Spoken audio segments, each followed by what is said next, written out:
Give, Dr. Garza, you want to give us a start on this?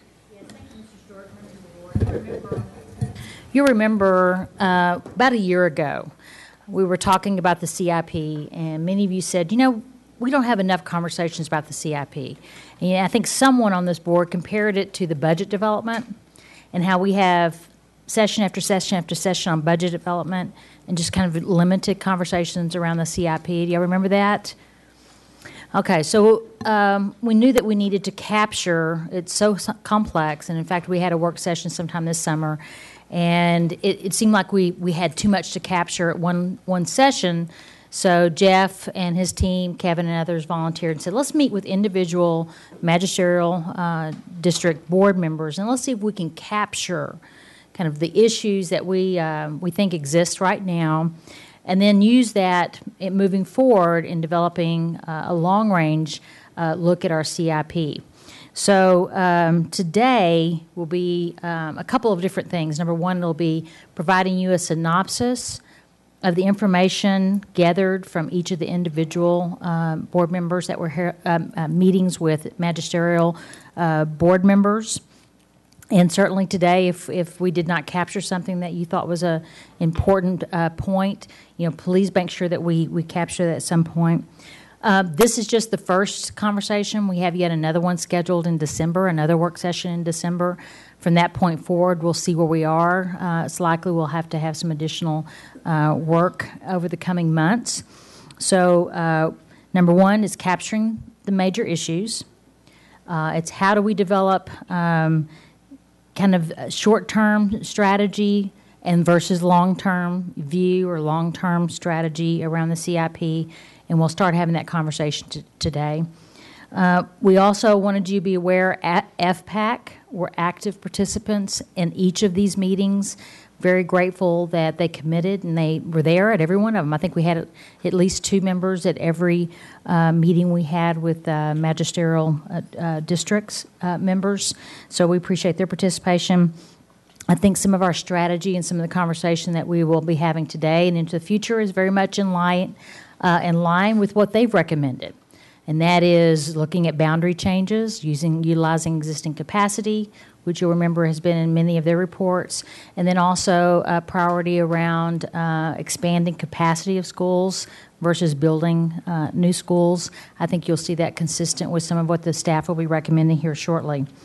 And then one other very important piece is looking at and establishing some confidence around our projections, both at the district division level, regional level, and then at the school level. That work is underway, and we have some business partners here with us today who have specific expertise, who are helping us with that, the enrollment projections, and looking at how do we create methodology so that we have greater confidence around the numbers, so that as we make some long-term decisions and we make decisions around boundary changes or moving or opening new programming of any sort, that we do have a lot of confidence around the numbers. So today we're going to be talking about what we're working on around our new kind of approach to looking at enrollment projections, the work that's being done there, and what you can anticipate long term. Then we'll be sharing kind of where we are with some of those, where some of our growth areas are, and then the capturing of major issues as we start to have much more in-depth conversations around the CIP. So I just wanted to kind of provide overview. We're going to have to keep it pretty high level because I think we have 2 hours scheduled for this. But I just wanted to point out that this is not the last time we're scheduled to talk about CIP. This is a longer-term conversation. So don't feel like, you know, if it's not talked about today, it's never going to be talked about. This is really just kind of to start the conversation. So with that, I didn't know, Jeff, did you want to go next? So I'll turn it over to you, Jeff. Thank you, Dr. Garza, members of the school board. We're very fortunate to have the opportunity, as Dr. Garza said, to begin this conversation. A number of you had been giving us feedback in individual areas, so we felt it imperative to go ahead and consolidate the information of concerns and issues you've been hearing in your communities from your constituents, and then presenting it in a larger, kind of a broader perspective or vantage point. We will be having a couple of different things. The first point is to go over really our means and methods, methodology. We're very fortunate to have folks here from Edulog, Mr. Nick Harris and Mr. Lin Nguyen, and they have been a partner with us taking a look at our legacy system. They have a broad amount of experience that they'll go into in their brief presentation, articulating what they've seen, answering some of the questions, some of the gut feelings, if you will, that many of you have had about our demographic system and how it has exceeded its useful life. Their brief presentation, then question and answer period, will be our initial discussion. And then we'll get into the conversation that's already generated some interest from people who have looked at it, who haven't been a part and been involved with the long discussions that we've been having, whether individually or collectively, about the broader picture and progress of Fairfax County Public Schools. And when we get into that, I will go ahead and do an introduction after the consultants are finished with their perspective, and really just cover the basic tenets that we've viewed this from, how it's consistent with the recommendations previously from George Mason University, and the report that you had in the work session that we had with those folks and the members of the instructional staff. So with that, I'd like to go ahead, because we have a very busy day, and let the folks from Edulog kick it off. All right, thank you for your time. I will just give you a brief introduction of who Lynn and I are.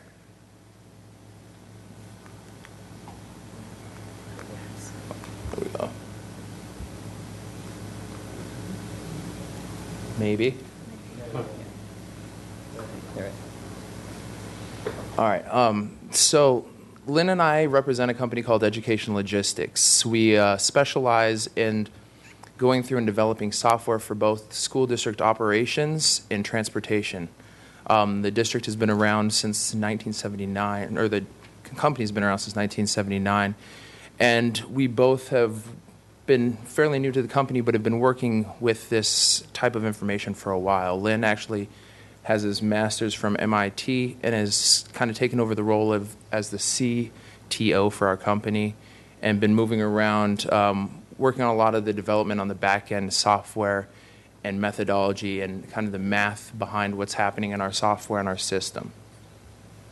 I have my master's in operations, and I've actually been running the consulting district and the consulting section of our company over the past year now. So it's one of those things that we've been working on, and I've been lucky enough to be paired with the folks here at FCPS to go over this project since the project's inception, essentially.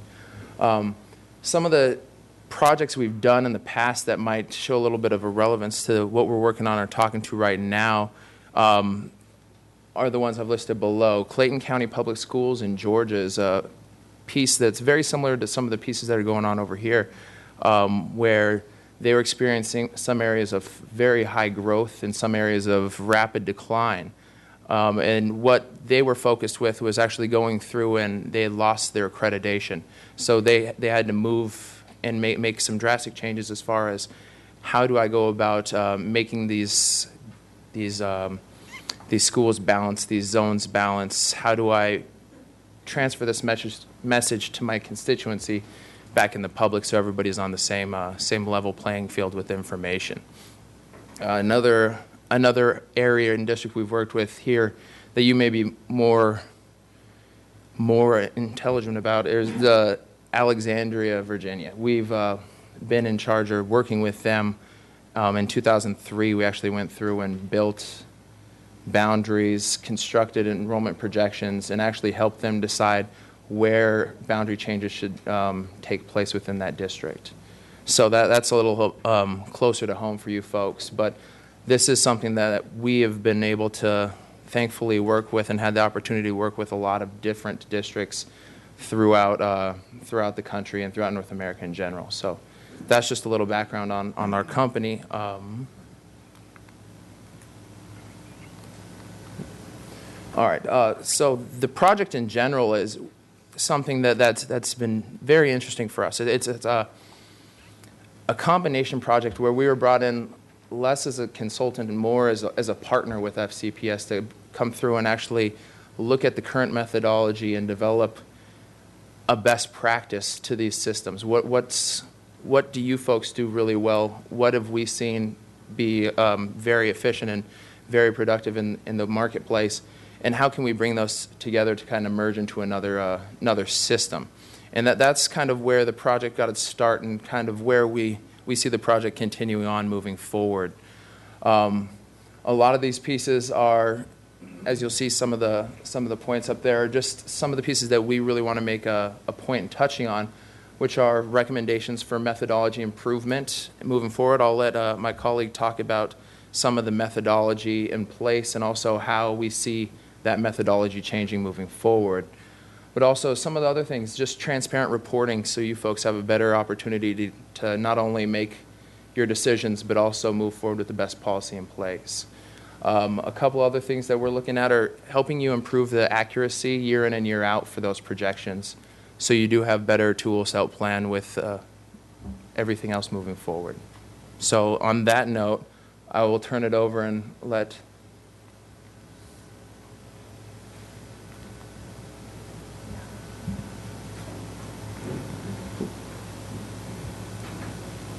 Which button are you using?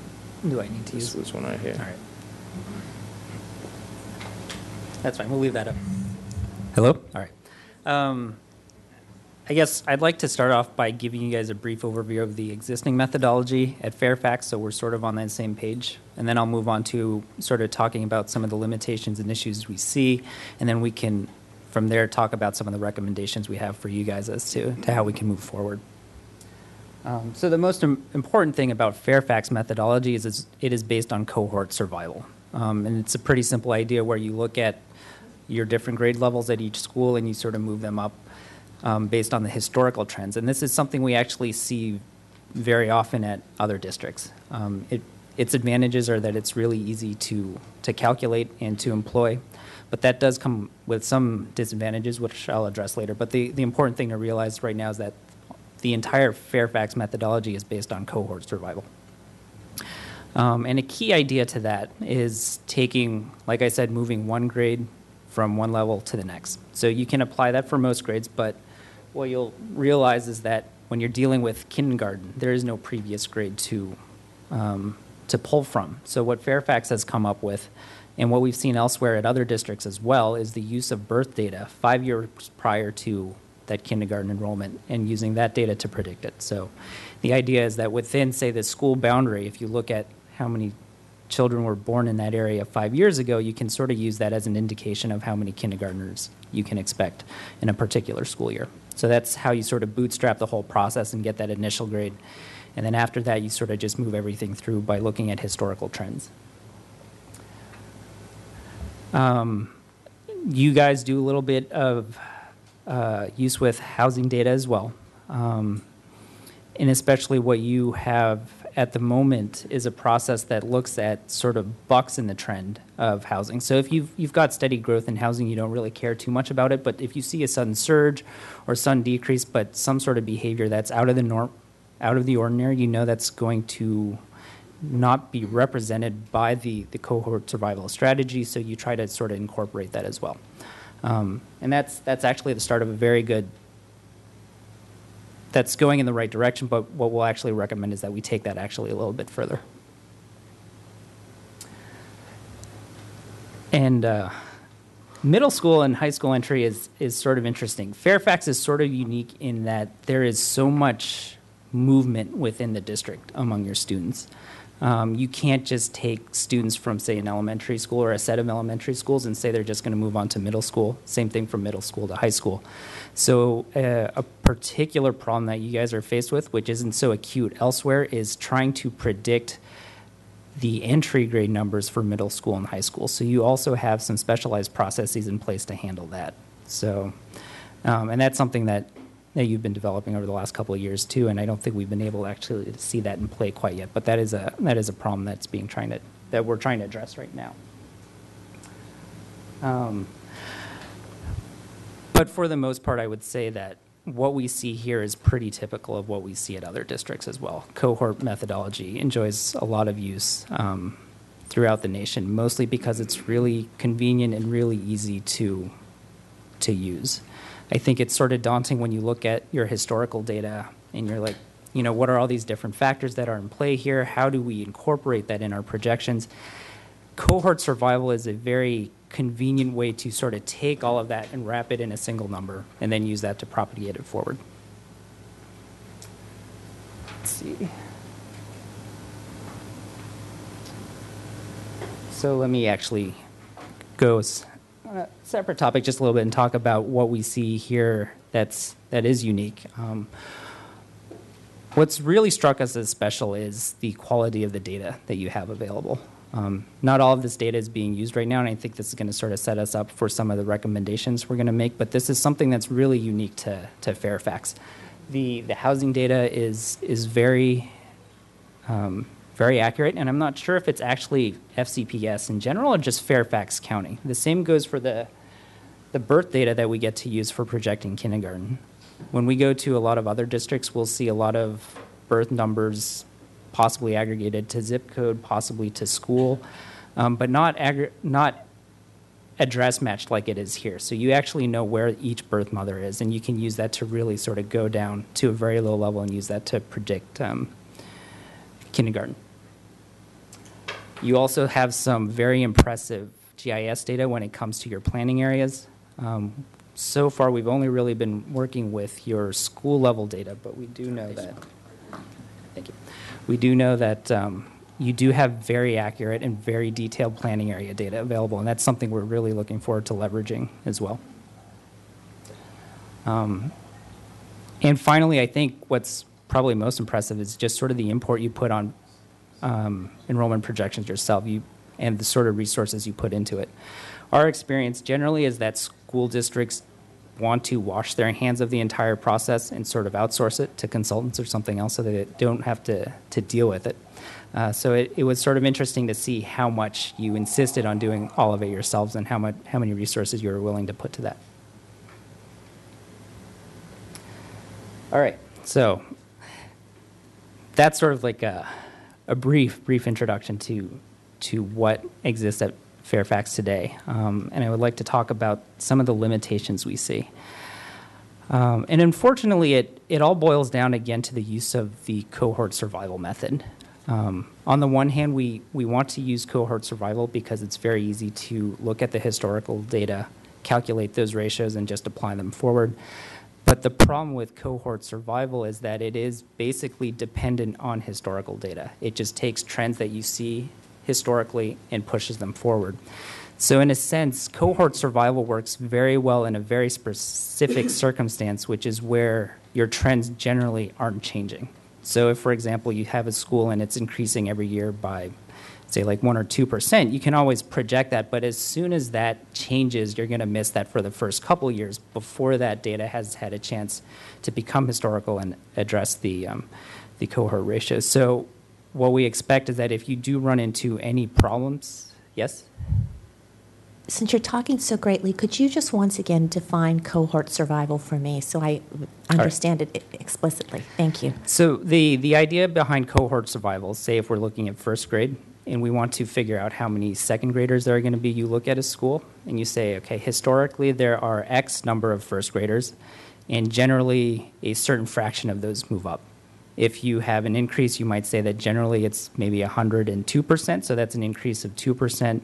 Or maybe for some reason at that school, first grade shrinks before they actually move on to second grade. Maybe they go to a different program or something like that. But you look at, in a pretty stable environment, you'll see that those ratios are generally the same from year to year. So generally from one grade.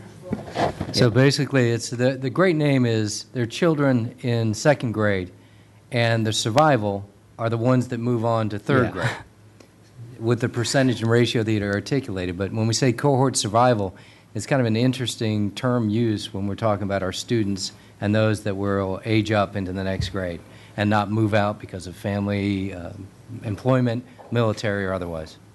I appreciate that. Thank you. And so that's where the problem really is, because if you're trying to project how many students move up to a grade, you're going to look into the past and say, well, traditionally, how many students move into this grade from the previous one? And that logic is fine as long as the trends are stable. But as soon as trends start to change a little bit, none of that's represented in the historical data, and suddenly you're off. So you find yourself basically playing catch-up every time the trends change, right? It's going to change, but you're going to be projecting based on historic trends, and you're going to be off. And every time trends change, you're going to be playing catch-up like that. So cohort survival should really be only considered useful really for possibly very short-term projections. Maybe one year, certainly, maybe two, I'm not even sure about that, but using that to say project 2, 3, 4, or 5 years beyond that, you're going to run into a lot of problems, especially if you do expect trends to change. If you're pretty confident that your district populations are going to be pretty stable, then you can feel free to use that. But if you're starting to see trends now, then that's sort of a sign that you should look to something else other than cohort survival for projecting further out than 1 or 2 years.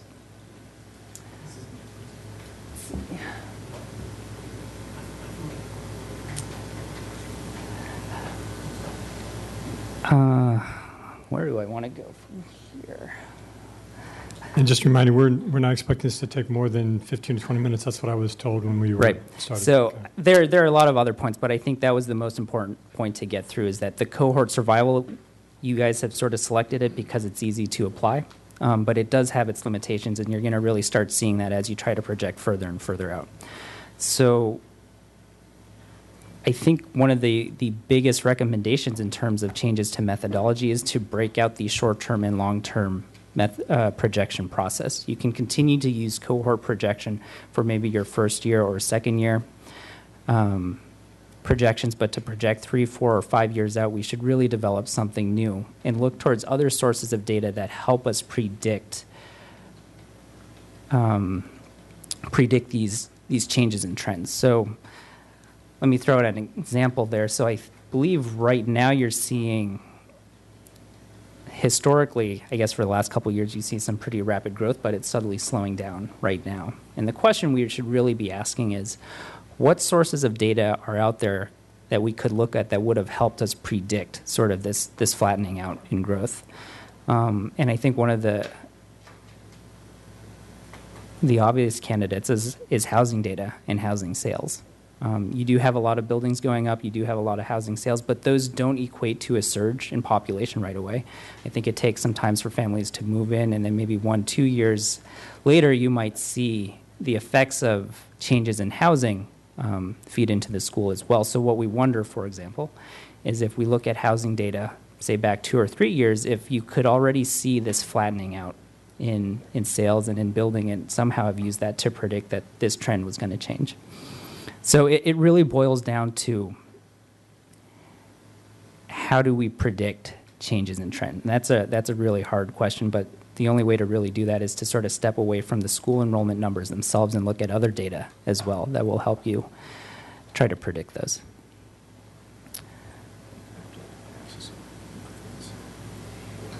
Sorry? Process improvements.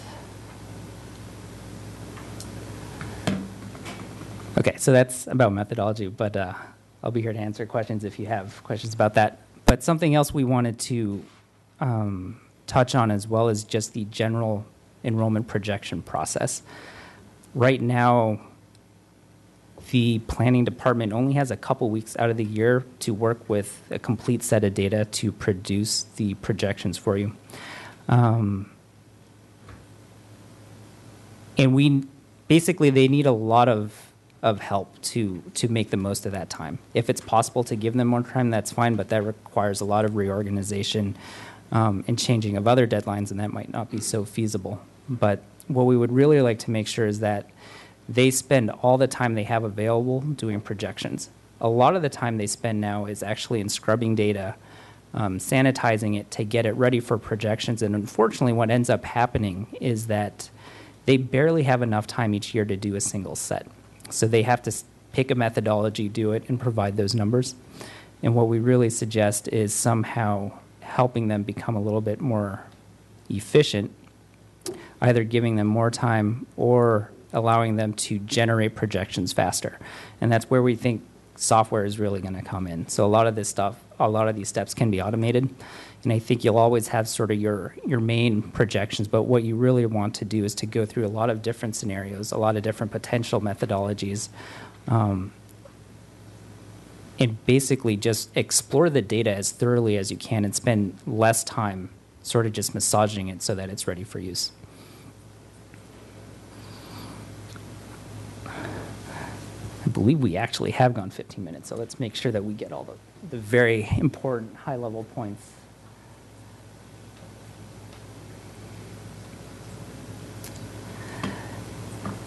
I guess the one final point I would like to make about methodology process and all of that is the importance of being honest about accuracy of projections. Undoubtedly, we want to have more accurate projections, and we'll do that through software, we'll do that through improving of the methodology.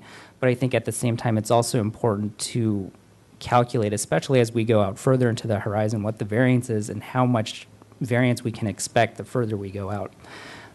Instead of historically what we've been doing is almost going down to a single student count, like exactly, say, like 581, not plus or minus anything, but that's exactly what we're going to have in 5 years. And I think it's important to see plus or minus and sort of the range around that so we have an idea of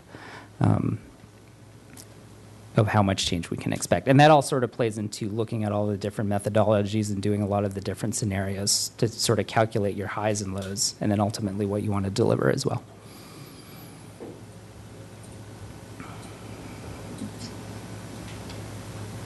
That's good, right?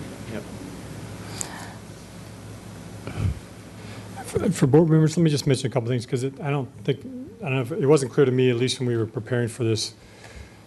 These folks are brought out consultants in to look at how we project and how we do our projection process. These folks, as a consultant, have been doing that. They're getting ready to make recommendations to staff as to how we may want to change that. These are some different options that they're looking at to do that. One is they looked at what we've been doing. One is they looked at what we should be doing. And then I think the next part of that is what our specific recommendations are. My understanding is that you're not going to be making recommendations today, that you're still finishing, or is that? We're on the final slide, so I think we'll tell what Oh, okay. Yes, All right. that's I'm correct. sorry. So you're good. Yeah. So yeah, with that, to that point, the final step of this, at least within the recommendations portion, would be to conduct a tandem projection with FCPS as a partner, looking at different methodologies that might come available, different data sources, and how we might use those data sources to help move forward with this projection process, and also how to establish additional review and find some type of measuring metric or some type of baseline that we can set for these projections, so you folks know what to expect or to look forward to moving forward. Yes, sir. And Ms. Stork, that pretty much ends their initial delivery of this. The beauty of this organization, this group, and this team that we have working together is they know the science and the metrics behind it. We have had a system and a process, I call it the legacy system, that we have exceeded its useful life. Their recommendations are consistent with our mindset, our concepts that we've articulated, of having transparent ways to look at our methodology, have historical references to that data that we keep and maintain. Any changes, tweaks, modifications will all be documented and codified. Mr. Sneed's approach to the construction program, it has been based in these fundamental elements that really provide a process that's transparent, open, and he's looking to apply that really here. And that's why it's a good partnership, because this team definitely knows and has experience in doing that in other areas. And you could hear by the recommendations when you look at the different methodologies and the different influences that can affect your out-year projections and the realistic expectations about percent accuracy based upon the different elements of data, where they come in, and what happens at the different levels, are all part of a conversation that needs to be open. And if it's open, we can understand and then have deeper conversations about directions we want to go in. And that's why we so enjoy this relationship. And I thank you all for your presentation. I think our main point was just to let the board know that we have managed this very important process that determines a lot of our decision-making around allocation of resource, whether that's staffing or our CIP, budget. So we feel like we needed outside experts to help us make sure that as we look at long-term, that board members have the answers to these questions at their fingertips, that we do as well, and that we have a lot of confidence around that we are using sophisticated methodology that helps lead us forward versus the system of just a cohort survival rate, which we know is no longer really meeting our needs. So we thank y'all for being here today. We're going to hurry this along because we've got a full slate of meetings to be had today, and I think we appreciate you being here today. They'll be working with our programmers on our team, and then this spring we'll be running the data projections kind of to both systems, the old way and this new system, and then we'll be keeping you updated on that progress. And hopefully some very brief questions from board members. Ms. Strauss and Ms. Schultz.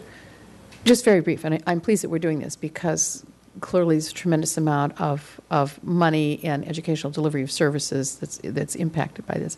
But I'm assuming that as we are developing a better model, that we're going to look at economic projections, as Stephen Fuller stuff, relationship of economy, jobs, commercial development, because so much of that has such a profound impact on us as the National Capital Region. So I'm assuming that's all built in with this. Yeah, thanks.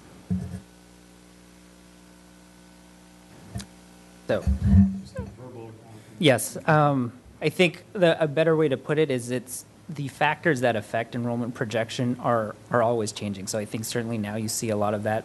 And I think we won't design it specifically to look at, say, business or economy or something like that, but build it in such a way that generally you can look at all of these different factors and incorporate that into it. So the ideal here is to come up with a methodology that can allow you to bring in all of these different factors as they become more or less relevant and use them that way.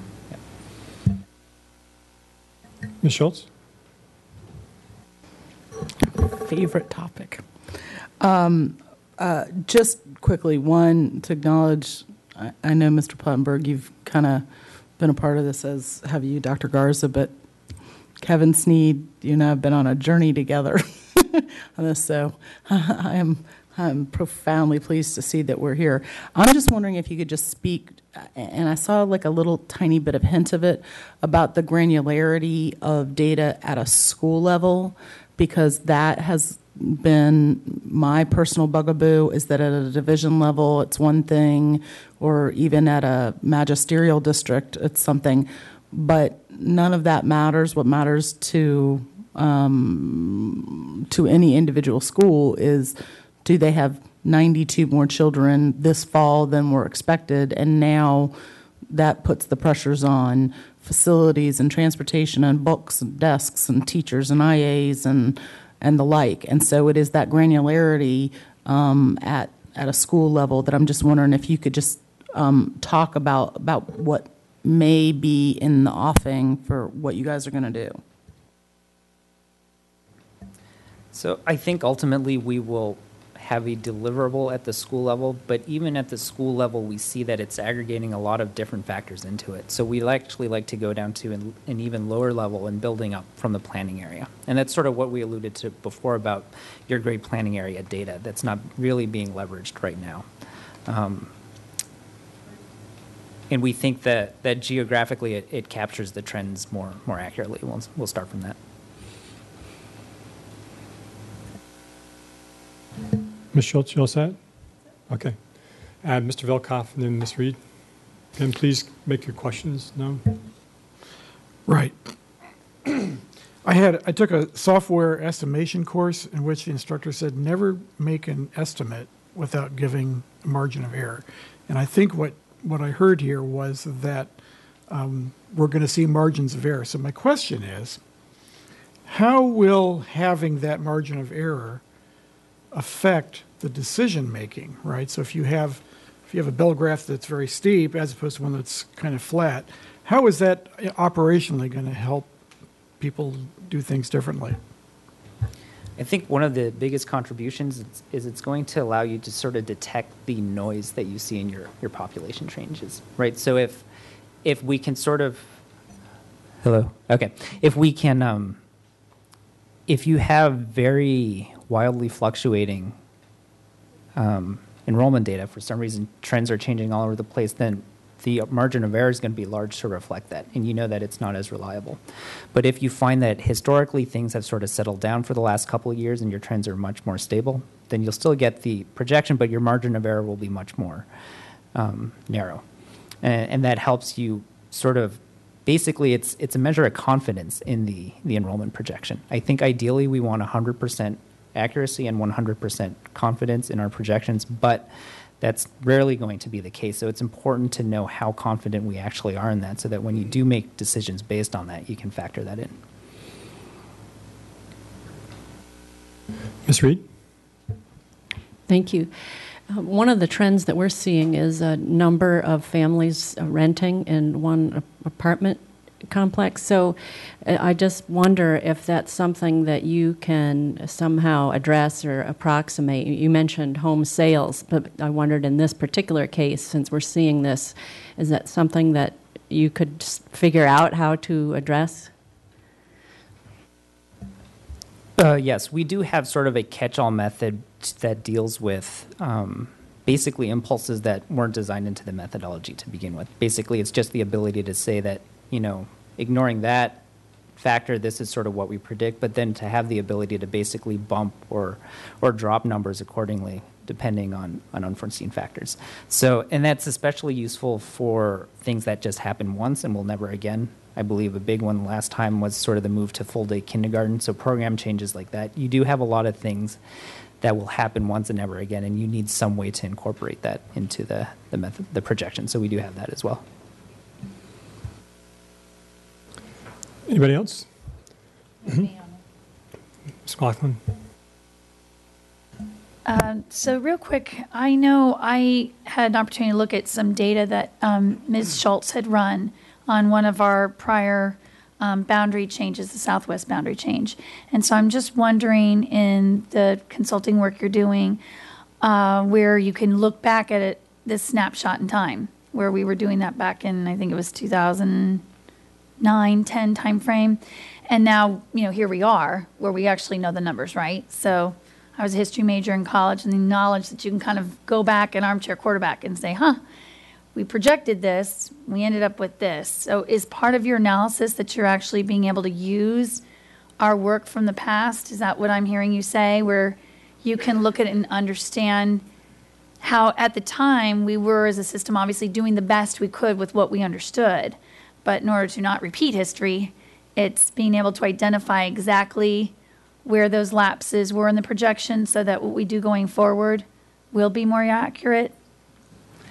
What I can say is that moving forward, we will definitely start building that history. Whether or not we can go back to, say, the early 2000s really depends on whether you have that data available. I do know that as years have progressed, it's become more detailed. Birth data wasn't always available. The planning areas weren't always available as well.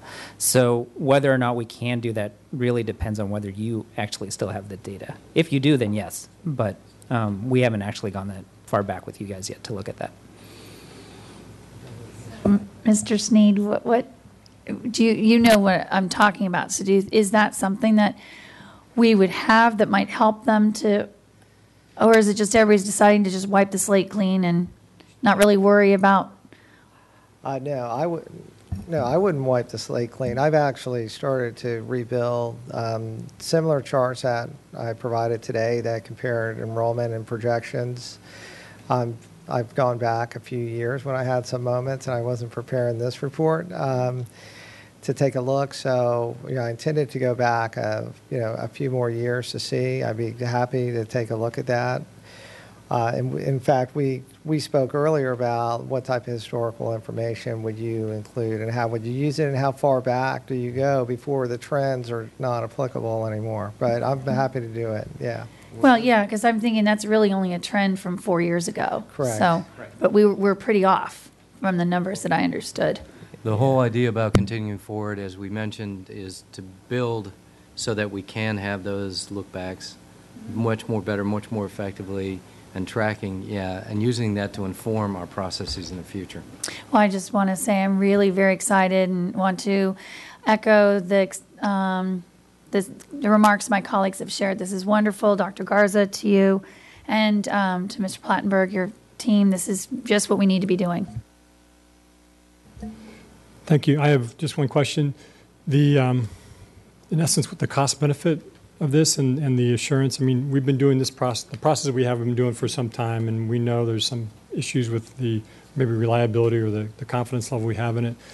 We're getting ready to, we're embarking on maybe a new process. What assurance the staff has, what confidence level do you have that this is going to be an improvement, and can you quantify that improvement? Like right now, we're within, 5% for a school, and this will take us to within 2% for a school in 5 years. What kind of confidence level should we have that this process is worth the effort and the time and money that it will take to get us there? Well, Mr. Stork, with all due respect, the process itself is worth the time and effort because we're able to analyze in more granularity what we've been doing, what we needed to be doing better.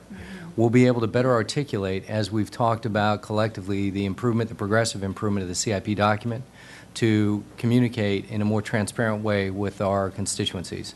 That being said, the intent is to identify those valuations that you're looking to me to answer you with, the accuracy ratios, so that we can see whether or not some of the anticipation was realistic or unrealistic and where our opportunities to improve are. That's the overall benefit of this.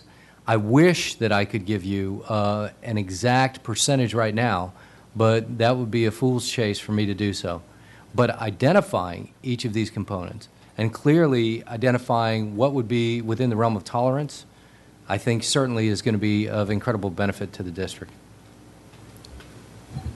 And I think doing the projections at a much granular level is going to improve projections overall.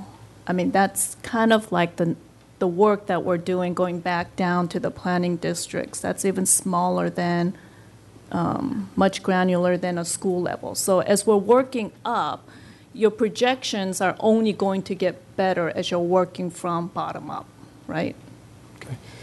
Okay. Len, what have you seen in previous districts? How significant was the difference in the level, the accuracy of the projection? Say Alexandria or Georgia, the other ones you've done before. What have you seen? I mean, I assume that's part of your pitch to us or to the staff is that you can make it better and improve the. Right, and I first of all want to state that the projections you're doing right now is at a district level are very good. Even at some of the other levels, they're on par. But developing what you'd be seeing compared to what other districts are seeing, and developing a best practice so you have a benchmark to measure yourself against, would probably be something. I know it's something that we've discussed, and something that we want to carry forward into this project. Just as far as the different places we worked at, we've always had a bump in improvement in that projection process. At Clayton County, which was the one in Georgia, we actually were able to go up to 99.5% accurate. So that's pretty accurate. But like you're saying, when you go down to those more granular levels, it's hard to tell. And a lot of the districts that we work with and do these projections with don't have the level of data that you folks do. So while, as everybody's kind of stated, we see this as one of those tools that we could use to help establish these numbers moving forward and provide you better ROI so you know of what you're trying to move forward with, it's kind of hard to quantify that number for you. I guess I'll just add to that and say that it's hard to commit to any sort of guaranteed percentage of improvement right now, because what's really lacking right now is any notion of baseline performance. So you do have your methodology, but there hasn't been enough really to evaluate the methodology itself, and more of the focus has been on the numbers. So I think the first step moving forward is how well are we actually doing this to some sort of baseline method we define, and then moving forward, that's really sort of the benchmark that we use to evaluate our work and decide whether or not we're making progress or whether or not we have to try something else. But that's a really important element that's lacking right now. And we have these accuracy numbers, but we don't know of anything else to compare it with, and we need to put that together. All right, thank you all. We have a go back with Ms. McLaughlin. Yeah, Mr. Plattenberg, I'm wondering if, based on what Mr. Stork was asking, it comes down to maybe having sort of a tangible example. And so what I hear these gentlemen describing and what I'm sort of processing is that take, for example, the Southwest Boundary Study, where we tried to figure out, we have got a burgeoning group of elementary school kids, and we're trying to figure out where do we have seat capacity in each of these schools. And you go with some projections, and then you build different modulars at different campuses as you try to move the kids, the populations around. But if those projections ended up not being as accurate as we needed them to be, even if they're off by a couple percentages or two, that would be based on our overall countywide projections. But as we know, a county of almost 185,000 kids, if you're off by 20% even in that area, that's going to have a real big impact on what's going on in one elementary school campus to another. And so I think my takeaway, and I wanted to make sure I'm hearing you correctly and maybe my colleagues are, is this is hugely beneficial, because of a county of our size, you can kind of lose the nuance and think, oh, you're only off 1% or 2%. But, in terms of where you are to school specific, it can be a really big impact. And be very costly, tens of millions of dollars, right? Yeah, and I do appreciate Mr. Stork's challenge. In fact, definitely the takeaway from a question like that is to try and identify through the process some tangible examples of what we've experienced and witnessed so that we can report back. My ability to do so right now is, unfortunately, that's a large opportunity you've given me. So we're underway.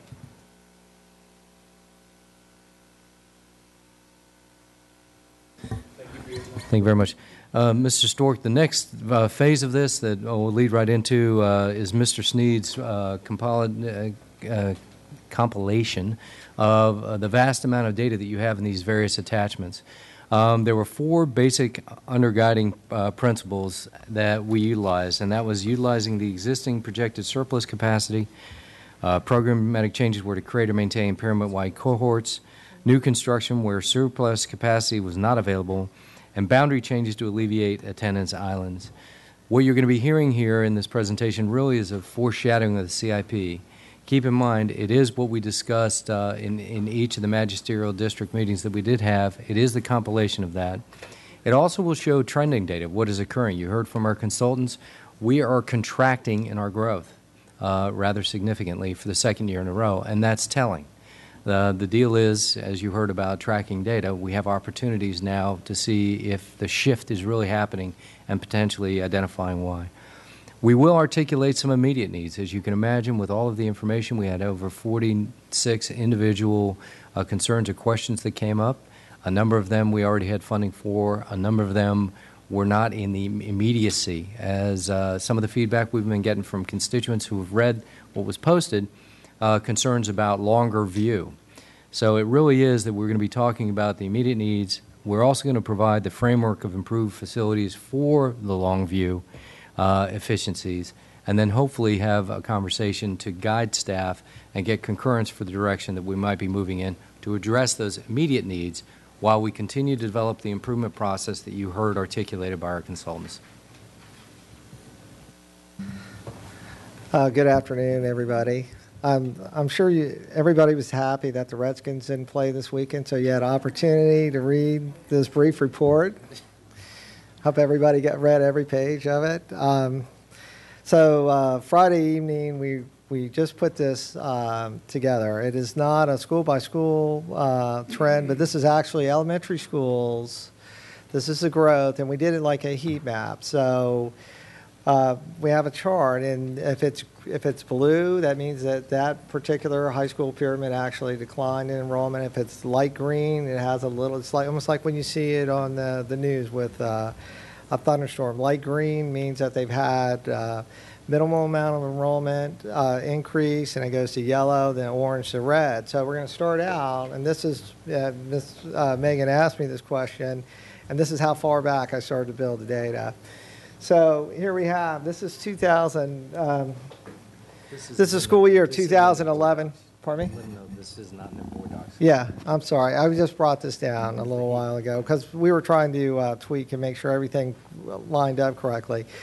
So you get kind of an idea when you look at this map. We only really have 3 pyramids that we're growing at a substantial rate, and The three in yellow are Hayfield, Annandale, and the Stewart Pyramid. And then in the blue, you've got Lake Braddock, Madison, Fairfax, Edison, South County, and Langley. And there's just a few of these wind up being consistently in the same color range. Mr. Seed, I just want to clarify. Yeah. This is Gro- growth at the from element- year to year growth. This From is the not, elementary, at the elementary level, year to year. not projections. This is just pure growth. Yeah, just pure growth. Yes, 1 year. So now you see it starts to get a little bit hotter because we've got a red, a bright red for the first time. That's McLean, and then we have an orange, which is Annandale. And then you see in yellow is, again, there's Herndon, Marshall, Fairfax, Westfield, and Woodson. And the schools that we saw some flat or declining were West Potomac, Centerville Pyramid, Langley, and Robinson. Some of these, I think, started to have an impact during the Southwest Boundary Study. And so these are pure enrollment numbers. This is not capacity. This is just from 1 year to the...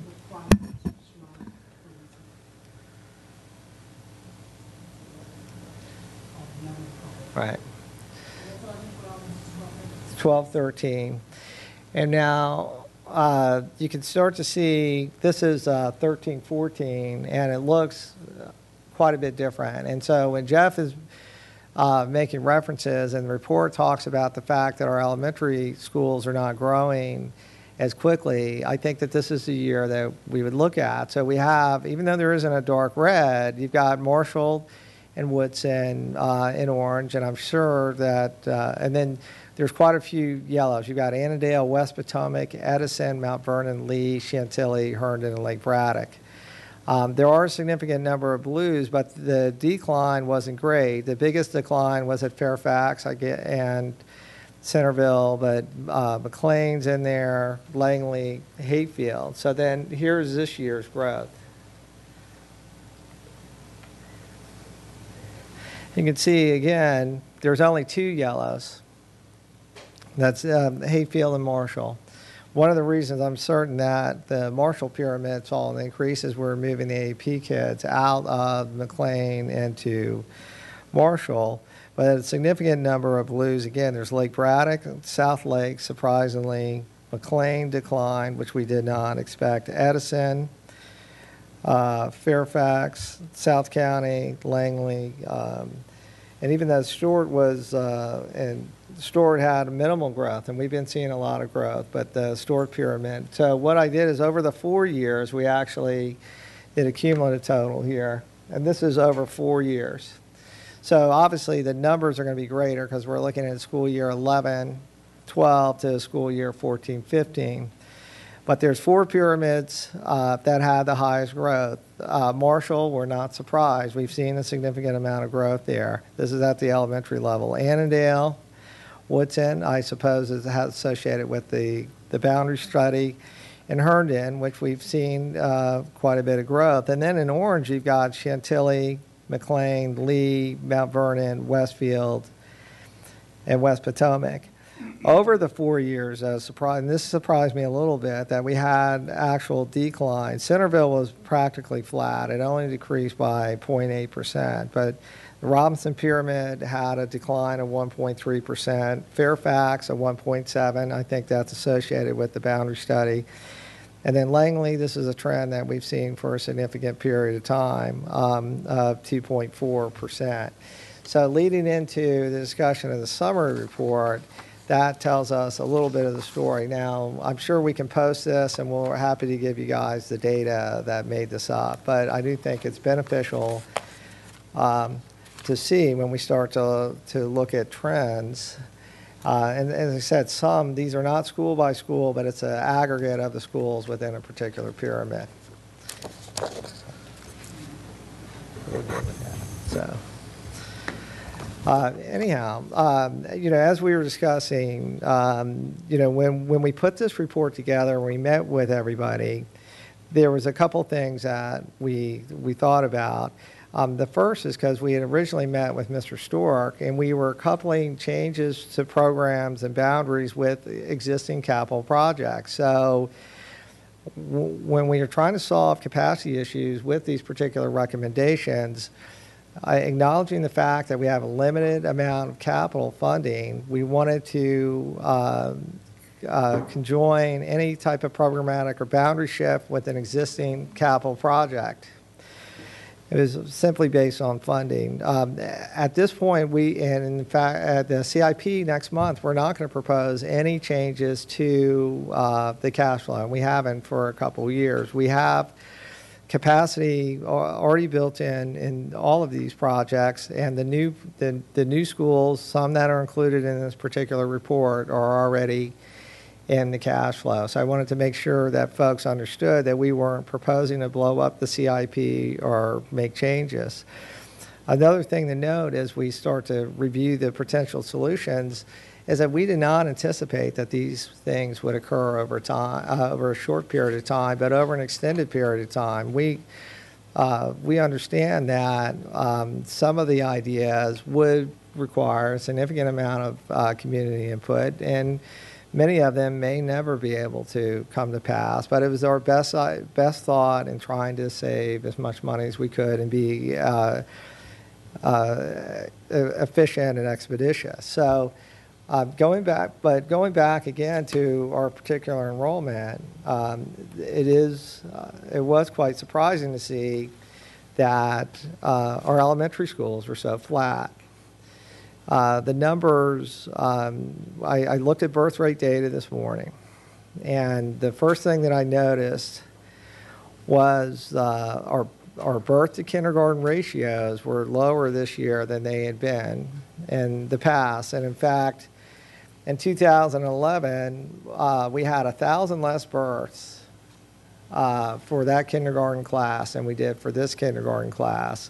But this kindergarten class had 97 less students, which is quite remarkable. Now, I'm not exactly sure, and this is why I'm going to work with Edulog to try to figure out exactly what type of movement we have within the particular boundaries and what would lead to that. So some of us, we've seen in a few schools where we actually have a birth to kindergarten ratio that was more than twice what it was the prior year. And that indicates that obviously the kids didn't just materialize. We had existing home sales, and we had students moving in, and obviously we lack the data to anticipate that. So we're going to make some changes here over the next few months, at least to give us a better opportunity to see where these home sales are occurring and try to anticipate these students.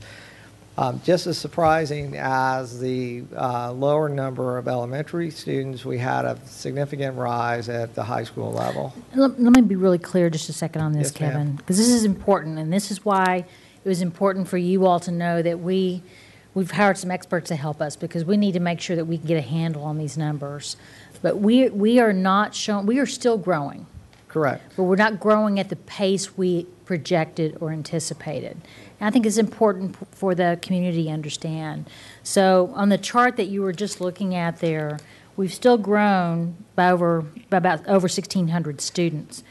But we were anticipating growing by an additional 689. Correct. At the elementary level is where we're largely seeing a slowing of the growth. Now, we're still fast growing. We're still growing leaps and bounds, but not to the extent we had anticipated.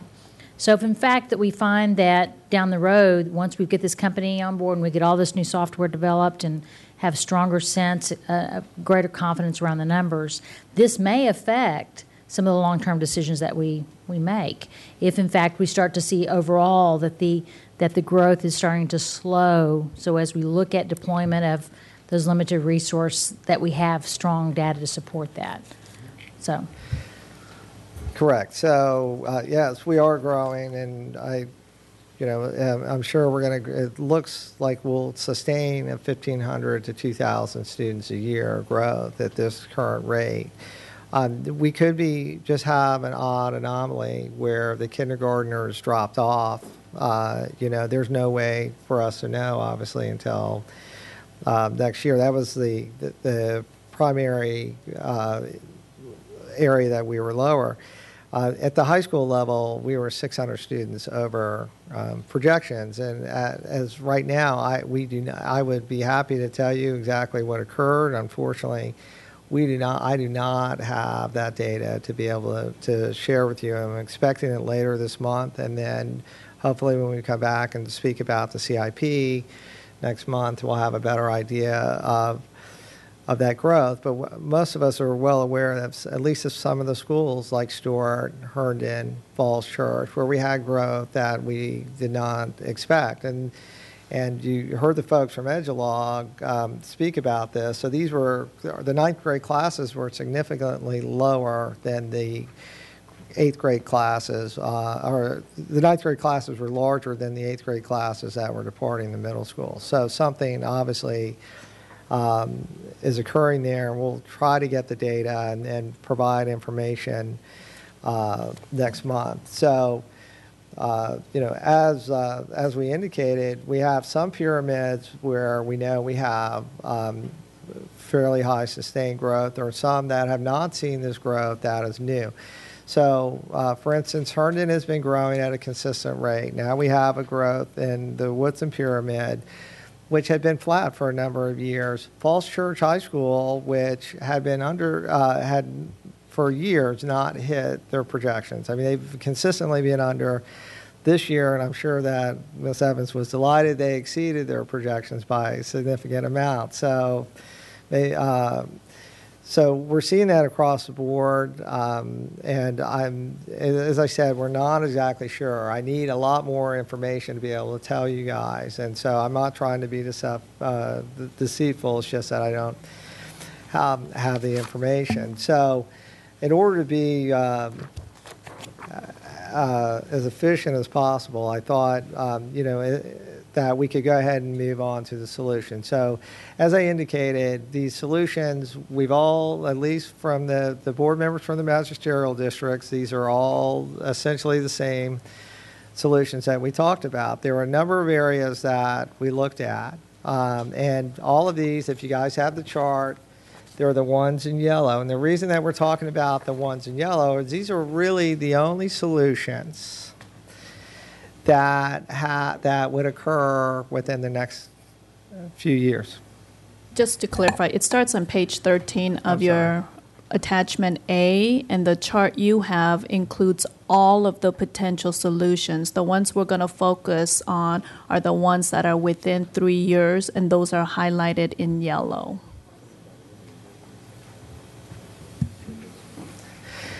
So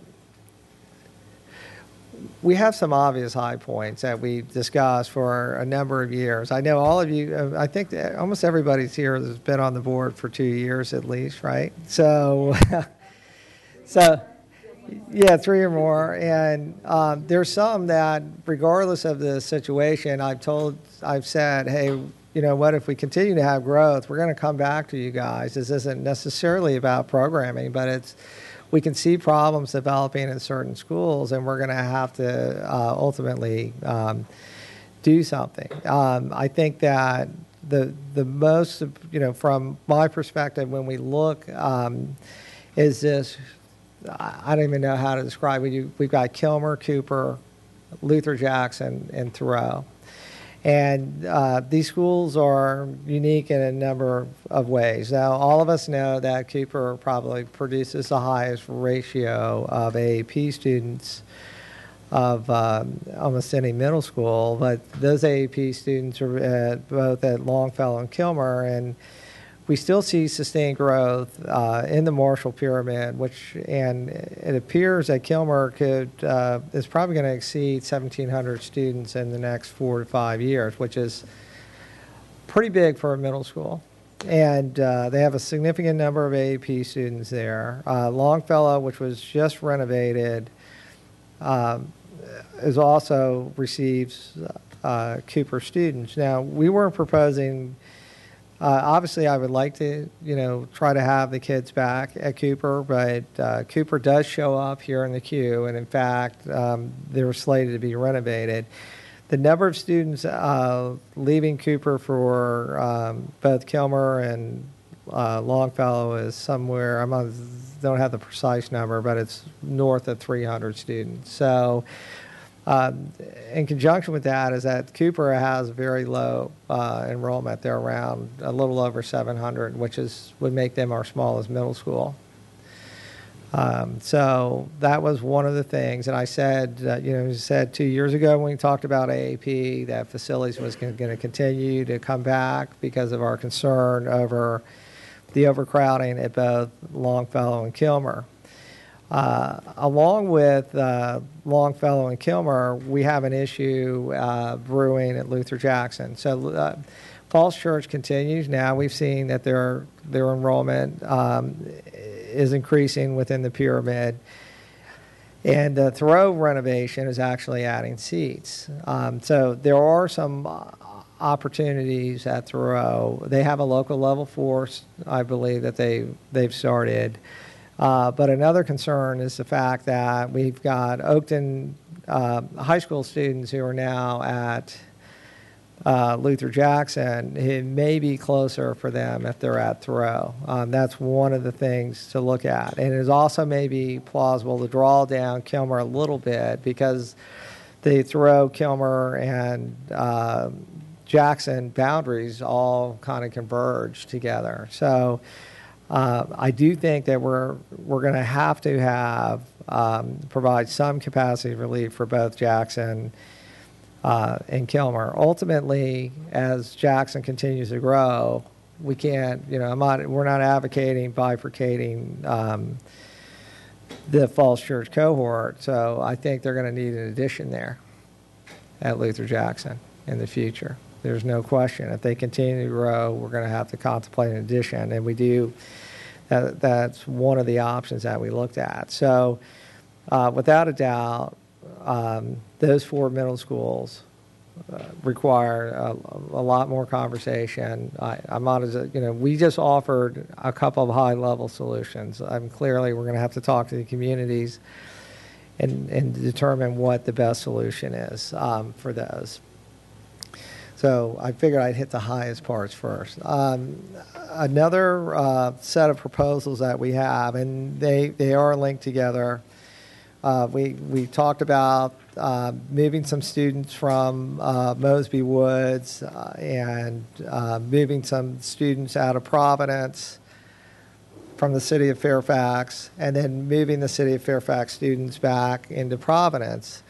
Next week, each fall, we go in and talk to the City of Fairfax School Board. Well, they know that they have some growth, and the City of Fairfax would like to build a new elementary school, but they're unable to do, their elementary school students have to be housed inside the city.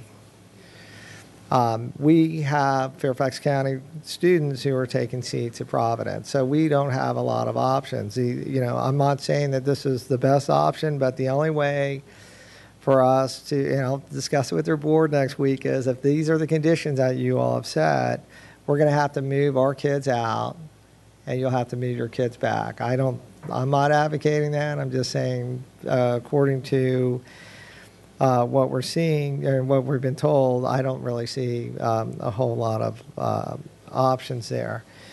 In addition to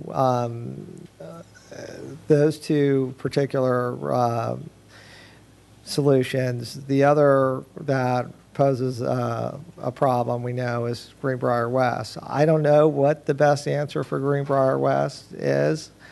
We know that they've got a significant number of kids there. The facility is overcrowded. We've described the conditions and the fact that we've got multiple pyramids at a single AAP center. Again, Sloan is already dealing with part of this, I believe, through relief at Poplar Tree. So, and not only are we concerned about Greenbrier West, but the school that's next door, Greenbrier East. Greenbrier East was flat this year, and I'm not sure why. The biggest reason that I saw was that they had a low birth to kindergarten, lower than they typically do. And why they didn't materialize at the school. But if they had been anywhere near their typical ratio, we would have had a big problem at Greenbrier East. So those particular schools, again, Greenbrier West, Poplar Tree, Colin Powell, we're going to have to find some solutions in lieu of having 600 AAP students at a single school. I know you guys are happy to deal with that one. You look thrilled. Beyond those three high-level issues, we have some that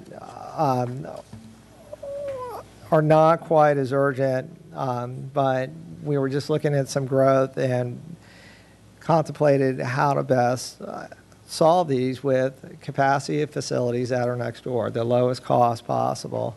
One, we've had this discussion for a number of years, but was to provide some capacity relief for Navy because Crossfield has so much space.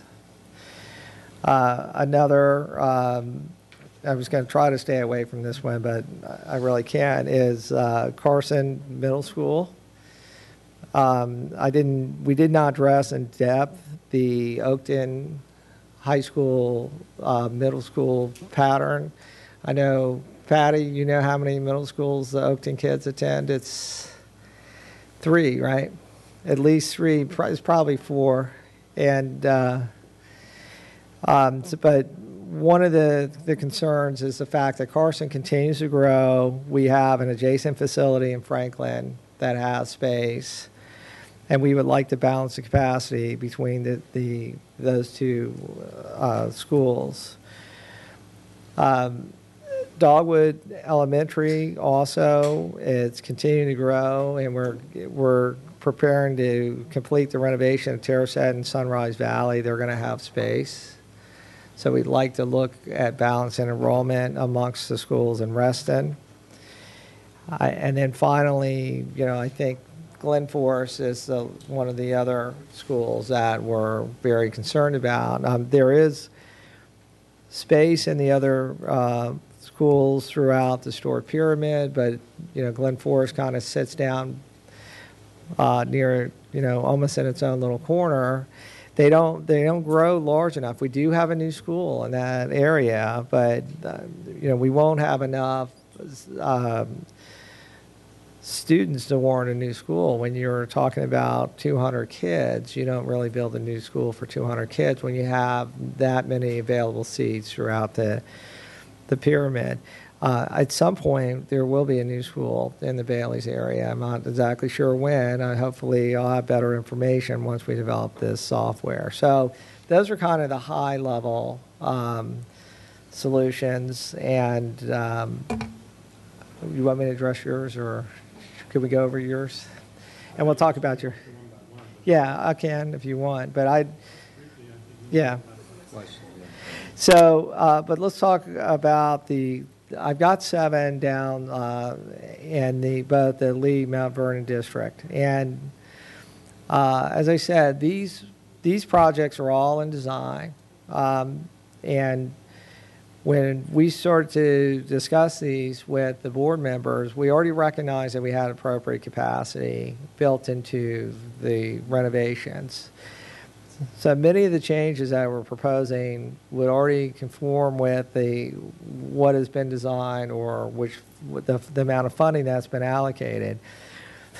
Out of the 7, there's only 2 that are going to change, and that would probably be if we follow through with these proposals. One would be Bucknell, because they've got a large AAP center at Stratford Landing, and we'd like to move the students who live north of Route 1 to Bucknell, which is closer to where their homes are.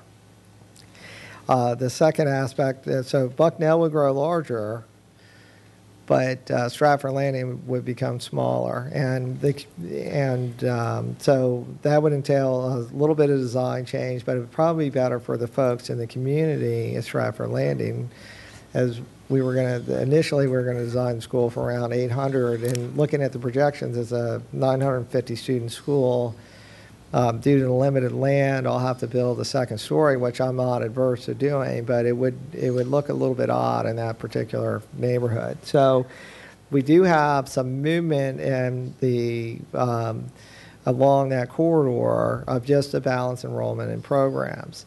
Then the final piece is this. Let me touch on Bucknell real quick. The reason I like that approach too is otherwise Bucknell is renovated as a continued small school. Correct. And that doesn't make sense, not when we have capacity challenges. And if we're going to renovate, it's really an opportunity for us to expand its capacity and make it a much more viable school into the future. So I think it makes good financial sense that if we're going to renovate a school, that we renovate it and bring it up to capacity, a reasonable capacity, so that it makes sense. So I think that's good for Bucknell, and it reduces the number of real small schools that we have in the system. The other solution that we have, that this is one of the first times that we're obviously proposing this, but is to begin reusing existing facilities.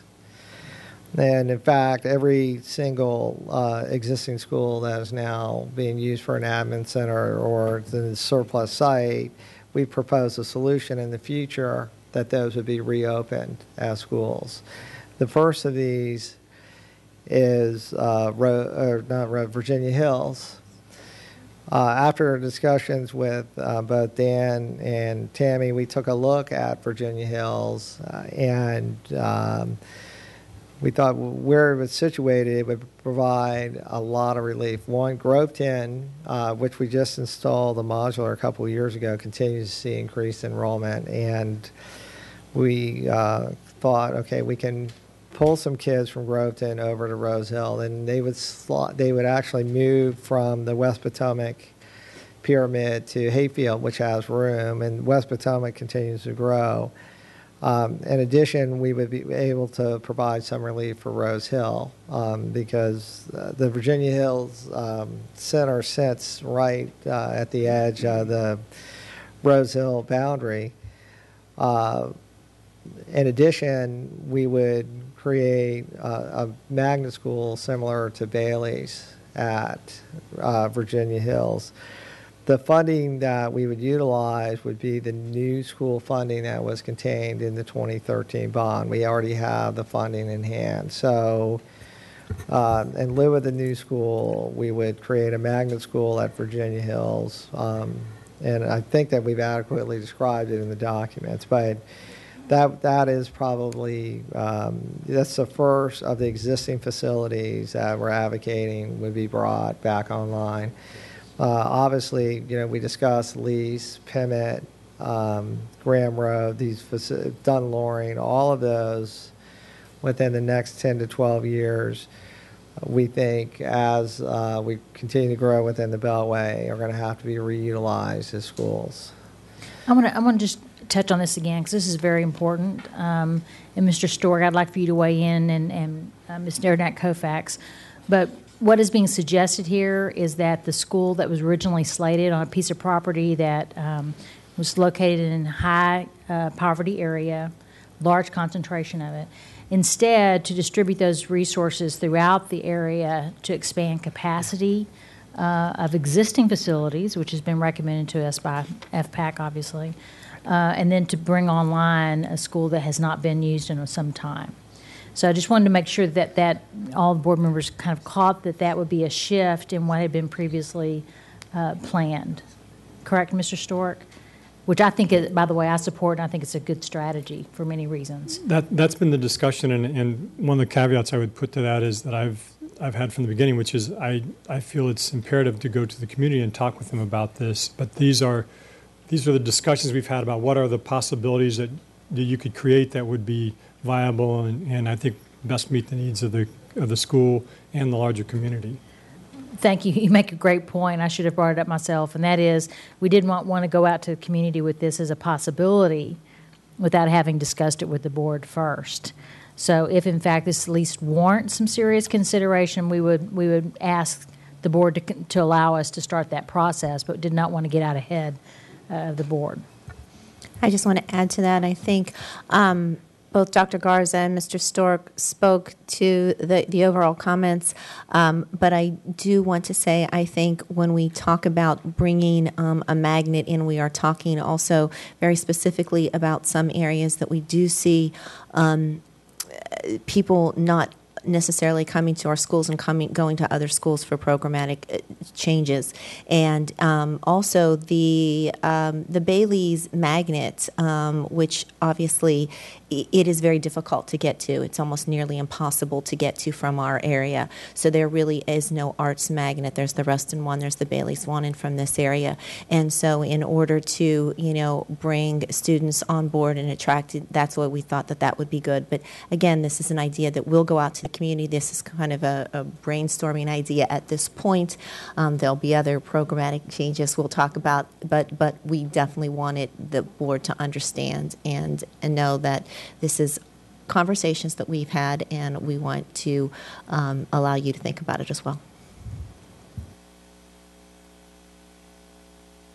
You want to? So I know we were limited on time, so I don't know if you wanted me to. I think I'd like to go through the whole presentation. Then I know there's going to be lots of individual pieces of this and I have some more comments, discussion on this particular thing, but I would rather wait and give everybody a chance once you've done through the. So, I could have read every solution. I know that we've each discussed these individually or when we had our meetings. And, there are, each of you have some concerns. I know that, and I was even going to predict what Ms. Schultz was going to say to me about the fact that because the elementaries were high, what about the 5-year projections? And which is why I made the point that, first of all, we only looked at schools that were already crowded here, and these particular solutions in yellow, for one. The second aspect of that, which is why I made the point of really not advocating significant changes, especially in the CIP or the cash flow, until we have greater confidence that what is being forecast is going to be required. The last thing that I want to do is spend money that we don't have at a place where it wasn't necessary. And that is the biggest concern, and that we spend somewhere and then I've got crowding at another facility. And we weren't able to do that. We did the best that we could to save money. I mean, that is our primary goal, and to help our kids, which is always first. We recognize some of these solutions are dependent upon one another. Others are, we provide options for folks to take a look at and decide what they think is most suitable for their school and their communities. These will be listed as options. Just when you look at the CIP, we look at the particular regions. These are there, but that's this is just our first take based on the information. In addition to the solutions I've given you guys, probably new information that you hadn't seen before. If you think about the fact that in the sheets on the individual schools, I don't know that you've ever seen an actual enrollment change plus in comparison to a projection. And that's particularly relevant when we start to talk about trends. So when we look at Region 2, for instance, they had the most growth at the elementary level, but they were still 600 students under what we projected. So we saw growth, but we didn't have the same amount. And so you do have multiple schools where you can see what is happening, at least on a one-year basis. Hopefully, in the near future, I'll be able to give you similar data historically, so we can all work together and decide what's best and looking at that information. Again, I know we have a lot of questions, so I was afraid to go through this thing ad nauseum, and I was hoping I'd be able to answer questions. And with that, Mr. Stork, what we've done is, as we said before, the timing of this, what Mr. Sneed referred to, is when we look at the immediacy of need in the areas that you see identified in yellow, that have the dates that are more closely related to today. They state that there are no capital funding required. That's where we have capital funding. And from our facility standpoint, which this information is presented from, that vantage initially, it's what we're looking at as to have concurrence as to the focus areas from this work session. The remaining portion are of the out years, and the data reflect a slowing rate of that growth. Yes, we still have growth, as Dr. Garza mentioned, but it's beginning to slow for the second year in a row. Well, that and the new demographic software provides the perfect opportunity to, in our opinion, focus on the immediacy, take a breath while we improve our means and methods for future forecasting and reporting on the methodology and the percent and the assumptions, so that we can have a clear understanding of the direction and determination as to where we want to go, a more informed decision process in the future. So that's how it's framed for us. That is of our mindset, and we're looking for any questions that we could respond to at this time. Mr. Stork, if I might also add one clarifying point, and it was conveyed in an email I sent to board members, but just to summarize what we're suggesting here around AAP centers, for an example, the only one that's being suggested for change for the 2015 school year right now is Poplar Tree, that we would add a center at Poplar Tree to alleviate some of the overcrowding at Greenbrier West. And it's because we've analyzed those numbers, and there's well over 100 and something students that are Poplar Tree students that are AAP qualifying students. So we're suggesting that makes reasonable sense to go ahead and start a process of engaging the parent community. But that's the only AAP center change that we're even contemplating right now, that we foresee that there may be some into the future, but we want to get more stable, confident numbers before we start to move anything around. And in the future, we don't anticipate closing of any AAP centers, but the actual creation of additional ones where we have enough critical mass, as was suggested in the George Mason University report, if y'all remember, almost not quite a year ago, I think, or maybe about a year ago. So for anyone that might be concerned about what's happening with the AAP, really nothing right now except maybe contemplation of Poplar Tree, and we're starting the community engagement process, I think, sometime in the near future. There's a process that we've engaged in for many years. But down the road, potentially new centers where we have enough students, qualifying students to make a quality program, but would also not affect the quality of an existing program. So I just want to be clear on that. As we move forward in the CIP, which is just right around the corner for January, I think, some of the things that we'll be reflecting in that document is a summary of some of this. For an example, you all have asked for a summary of any boundary changes in that document so that you could easily determine, where might we be considering boundary changes and what's the timeline for those. You've also asked for a inventory of all property that we own and what it's being used for currently. That will be reflected. So anything else you would like for us to see, you would like to see reflected in the CIP as we're working on that for January, please let us know now. We'll make sure, as we can, add those things. Thank you. Okay, I've got a few names, and the other point I would make, based on our discussions in preparation for this, is that this is really a scoping conversation, and it's intended to put out there as kind of initial draft staff's thoughts about how we could approach these different issues that we're trying to manage. And I know I've already gotten some emails, and I'm sure you all are already getting some emails.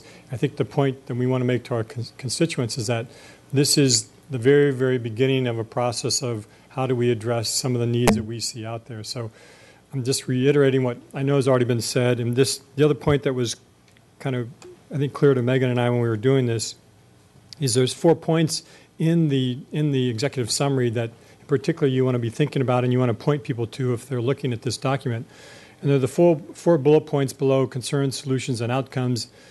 I know Mr. Sneed started with that, I think, or maybe Mr. Plattenberg, but they said utilizing existing or projected surplus capacity at adjacent facilities, programmatic changes to create or maintain pyramid-wide cohorts.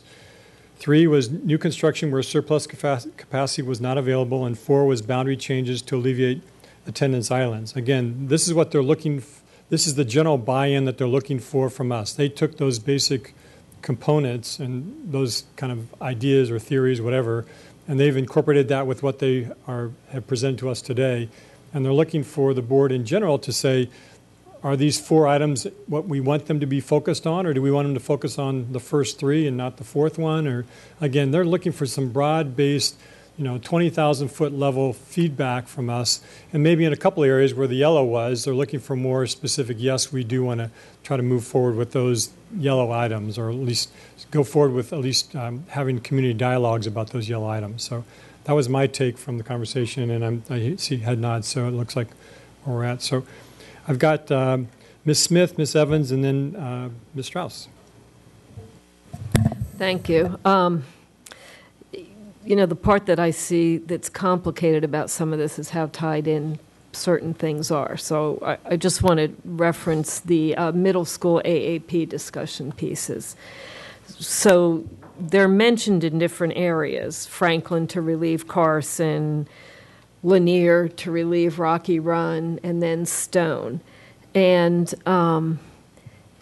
it has to be more comprehensive, not just looking at where the centers are, but also looking at the boundaries, because you have some boundaries that might not make sense anymore depending what we do, where you've got kids crossing Route 50. But the first thing that comes to mind is this is similar to the recommendation by staff when we were going to put AAP centers in every middle school, and Rocky Run was going to be severely under-enrolled, which you mention here. So I guess that's the piece that I don't know how you're going to talk about in the CIP, how none of these pieces can be looked at individually, because we have to kind of look at the effect between all those schools and then how we deal with the boundaries. And, so it just raises, that's the hard part of the discussion, and how do we get to that and look at it comprehensively? First of all, I would say I agree. It's very complex, right? And a lot of these things we can't look at in isolation.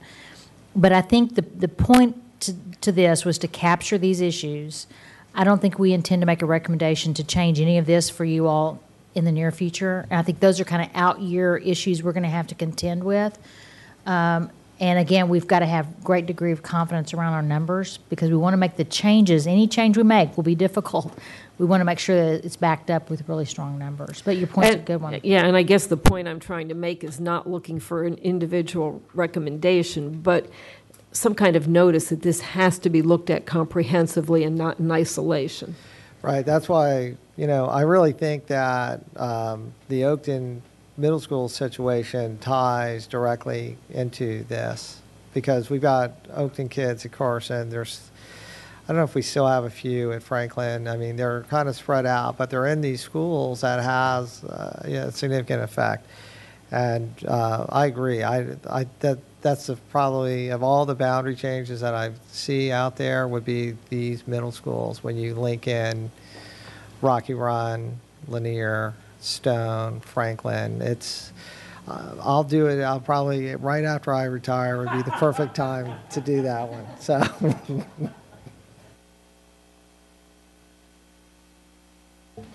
Ms. Evans? Well, first of all, thank you for putting together this extensive documentation of where we are. That it is helpful. I have many, many questions, most of which I will have to get to you individually, because it has to do with individual situations. But just a couple of things. I think it's important to keep in mind that even if the percentage growth in a certain area isn't that much as we expected it to be, that's not to underestimate the severe overcrowding that we are seeing. In particular, I'm looking at the eastern part of Fairfax. I'm looking at being chock full.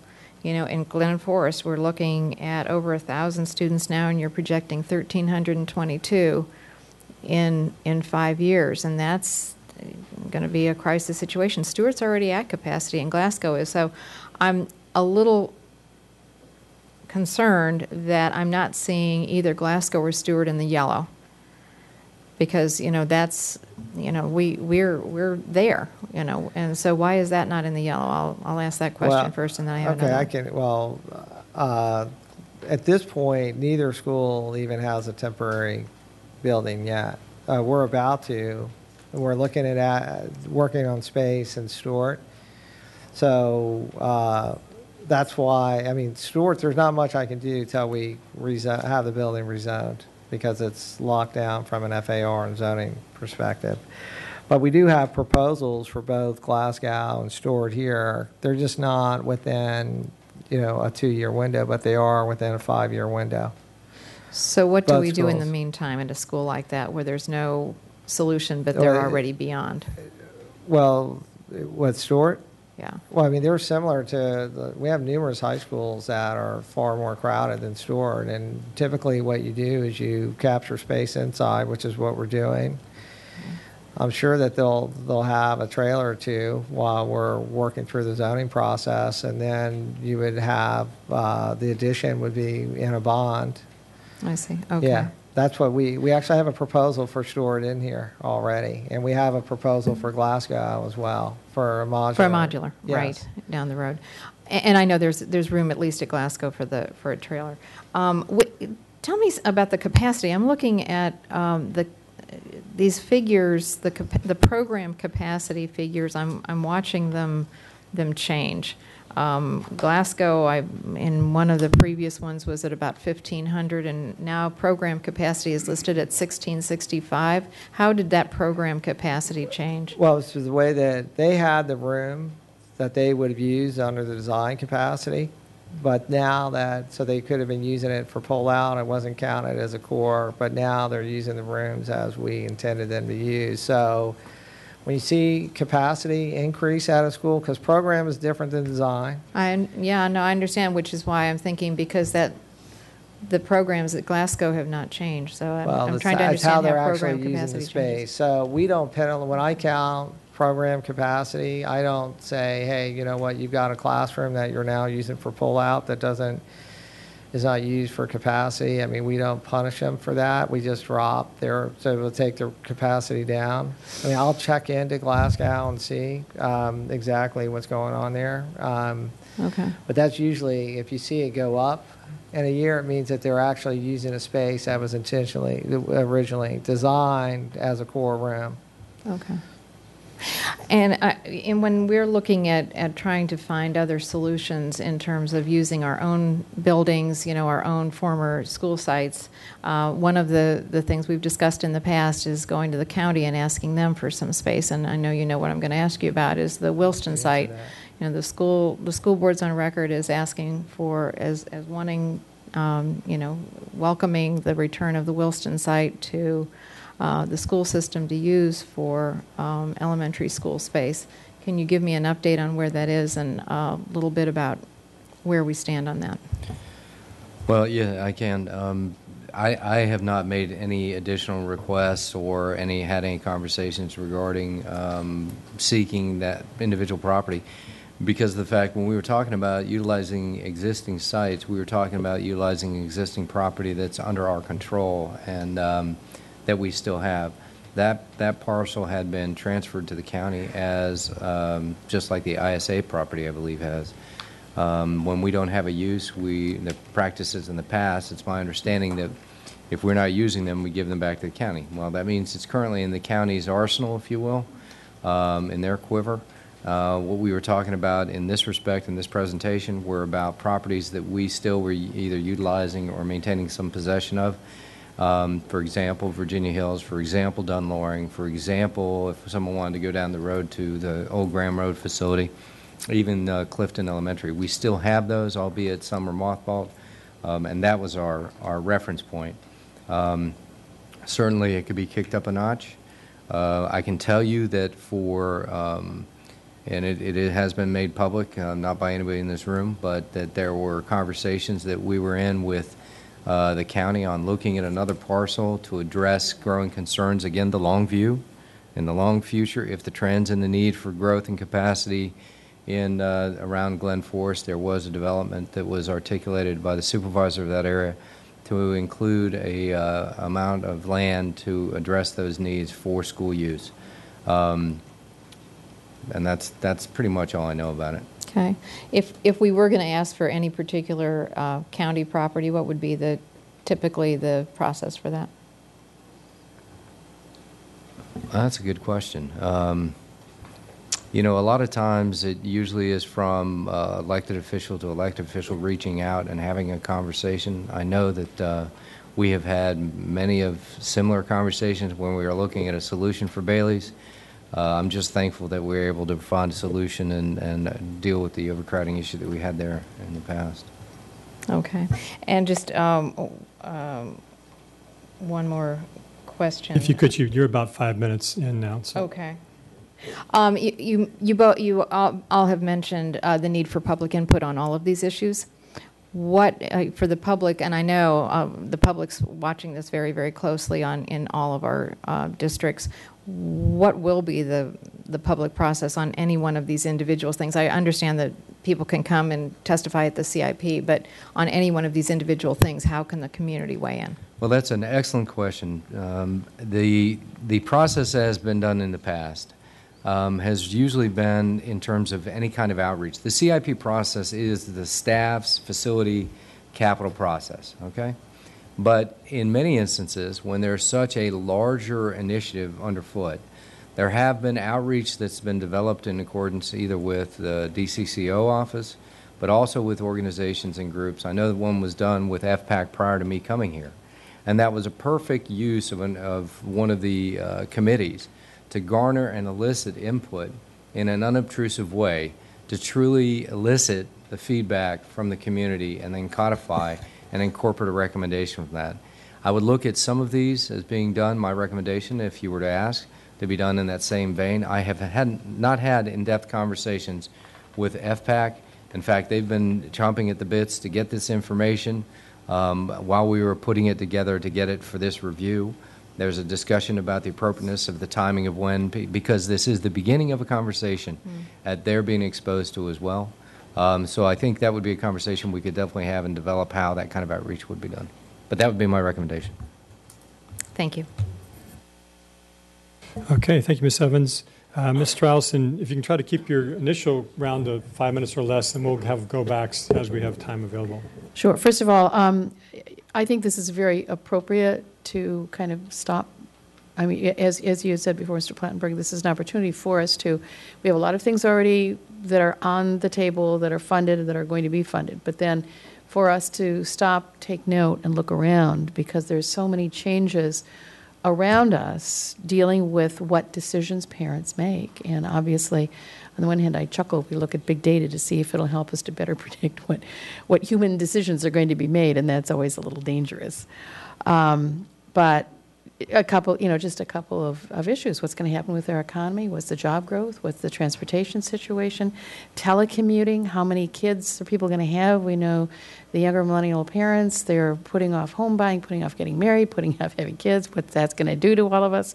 So I think we're at a good point to stop and look very carefully, because we're talking about big money and very important planning trends, and particularly the things for which we have to plan 5 to 10 years out. And it's very hard right now, I think, to know what we can responsibly allocate money for and then get the community or the school board or the politicians wrapped around an argument that maybe is premature to have. So I'm pleased that we're stopping to do this to get as best as we can good planning data, because clearly it's important. So just a couple of issues. And of course, Fairfax County, we've gone through these things before, so it isn't as though this is the first time we've all of a sudden see a change in student enrollment. But is this temporary? Is it going to continue? Is it not going to continue? Are they all going to go out to Loudoun and Prince William like they did before? I don't know. So when we see the CIP, I'm presuming that we will still see guidance as to what would be in the 2015 bond and what would be in the 2017 bond, because that is an important shorter term view for the CIP. Yes? Okay. Another piece of demographic analysis that at least I have found useful is number of children per household, as different from birth rate, as different from multiple families doubling up. It really has to do with, traditionally we've looked at size of housing, cost of housing, and then used it somewhat to predict how many children that would produce, because that's when we look at proffers. So I'm assuming we still are looking at that, but that'll be part of our consultants to see if this is, Yes. if these models are holding it. Yeah. The assumptions, right, the Right. assumptions. Yeah. And each area has a separate yield ratio, so we do look at that. Right, because that's one of the issues, is that probably the yields are changing, we aren't real sure. Then, okay, the last question, as we're looking at the Virginia Hills piece, it is important that if we're going to build new schools, we're going to expand, if we can, again, a lot of us have talked about, let's try not to build a school in a high poverty area that we're going to have a hard time building a reasonable boundary for. So I think perhaps doing a magnet at Virginia Hills would be one way to help us resolve a lot of issues. So I'm intrigued by that idea.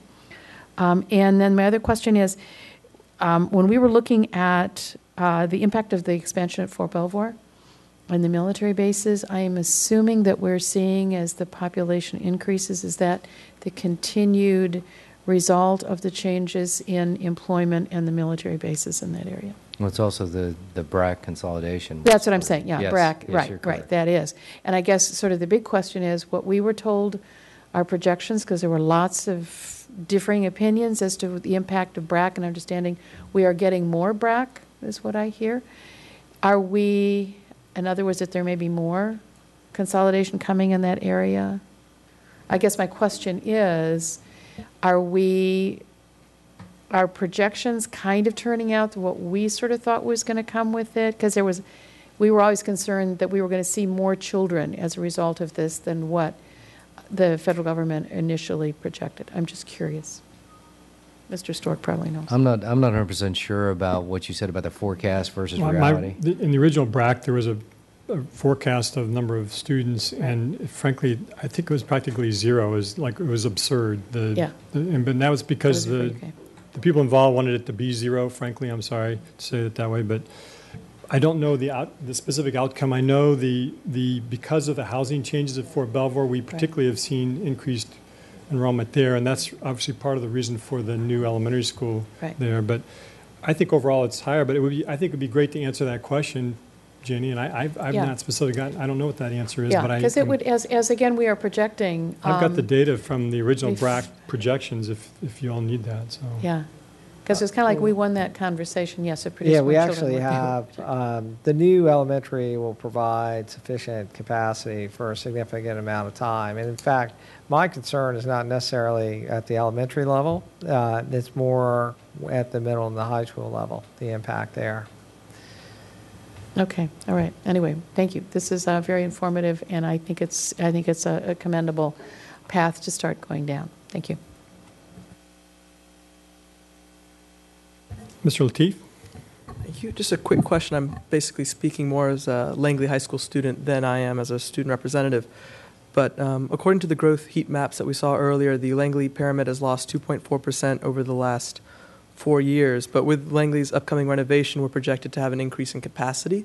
So do you anticipate a boundary change? And if you do anticipate a boundary change, do you think it'll be similar to the one in Drainesville District Option 7 that's going to provide relief for McLean High School?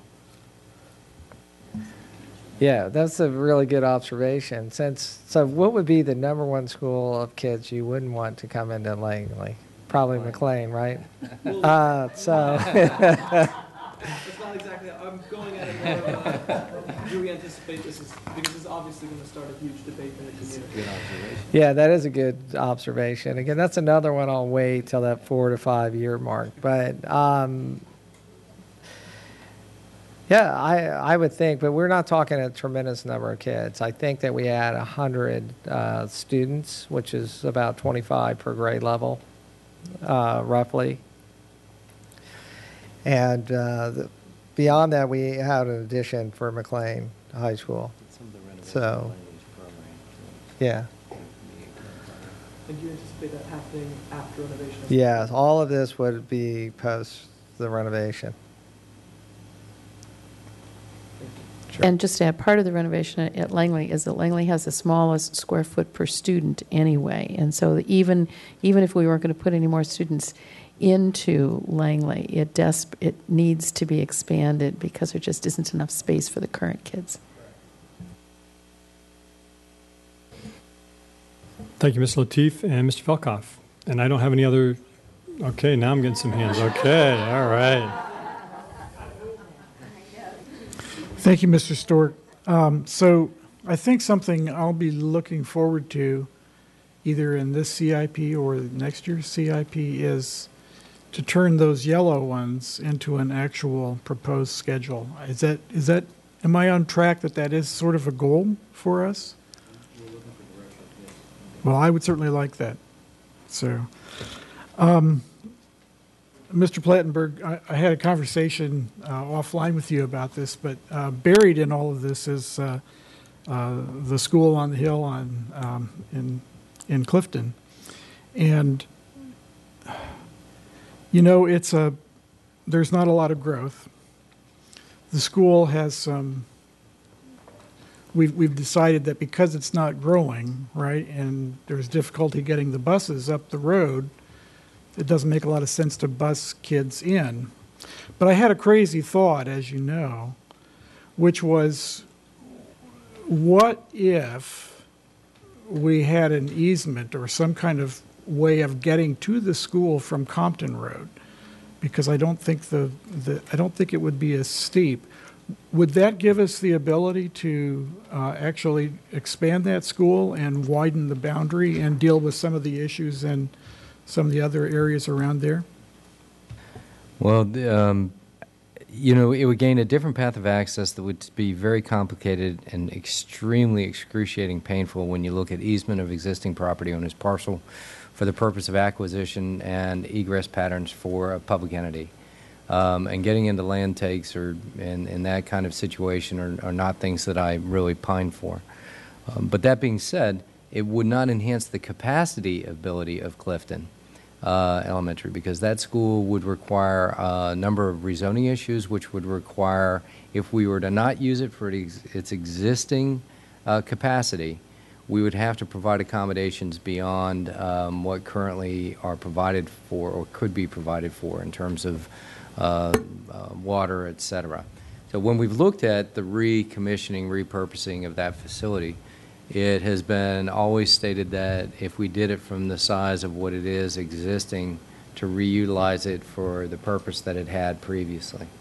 And that gets into planning commission language and terminology and expense of renovation just to get something going.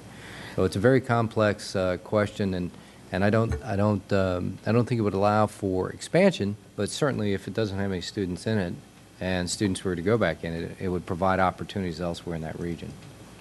But again, the growth in that area, you won't see it as one of the ones in the yellow or in the pressing.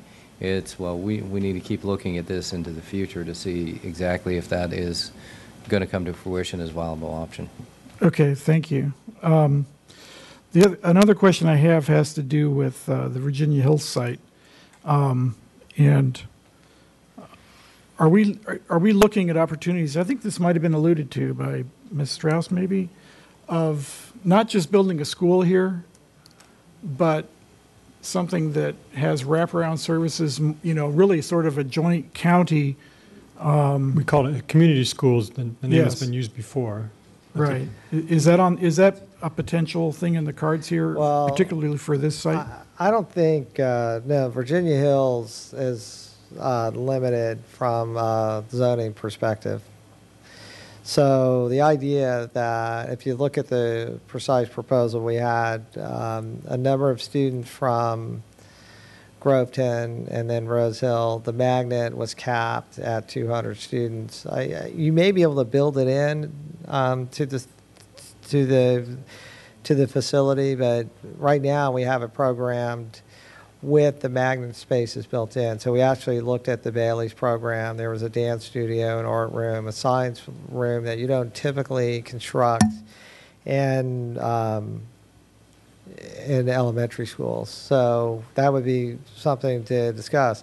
I mean, I know in a month or two we're going to talk to you guys about the EdSPACs, and we have looked at community use delivery spaces and newer schools of future coming up.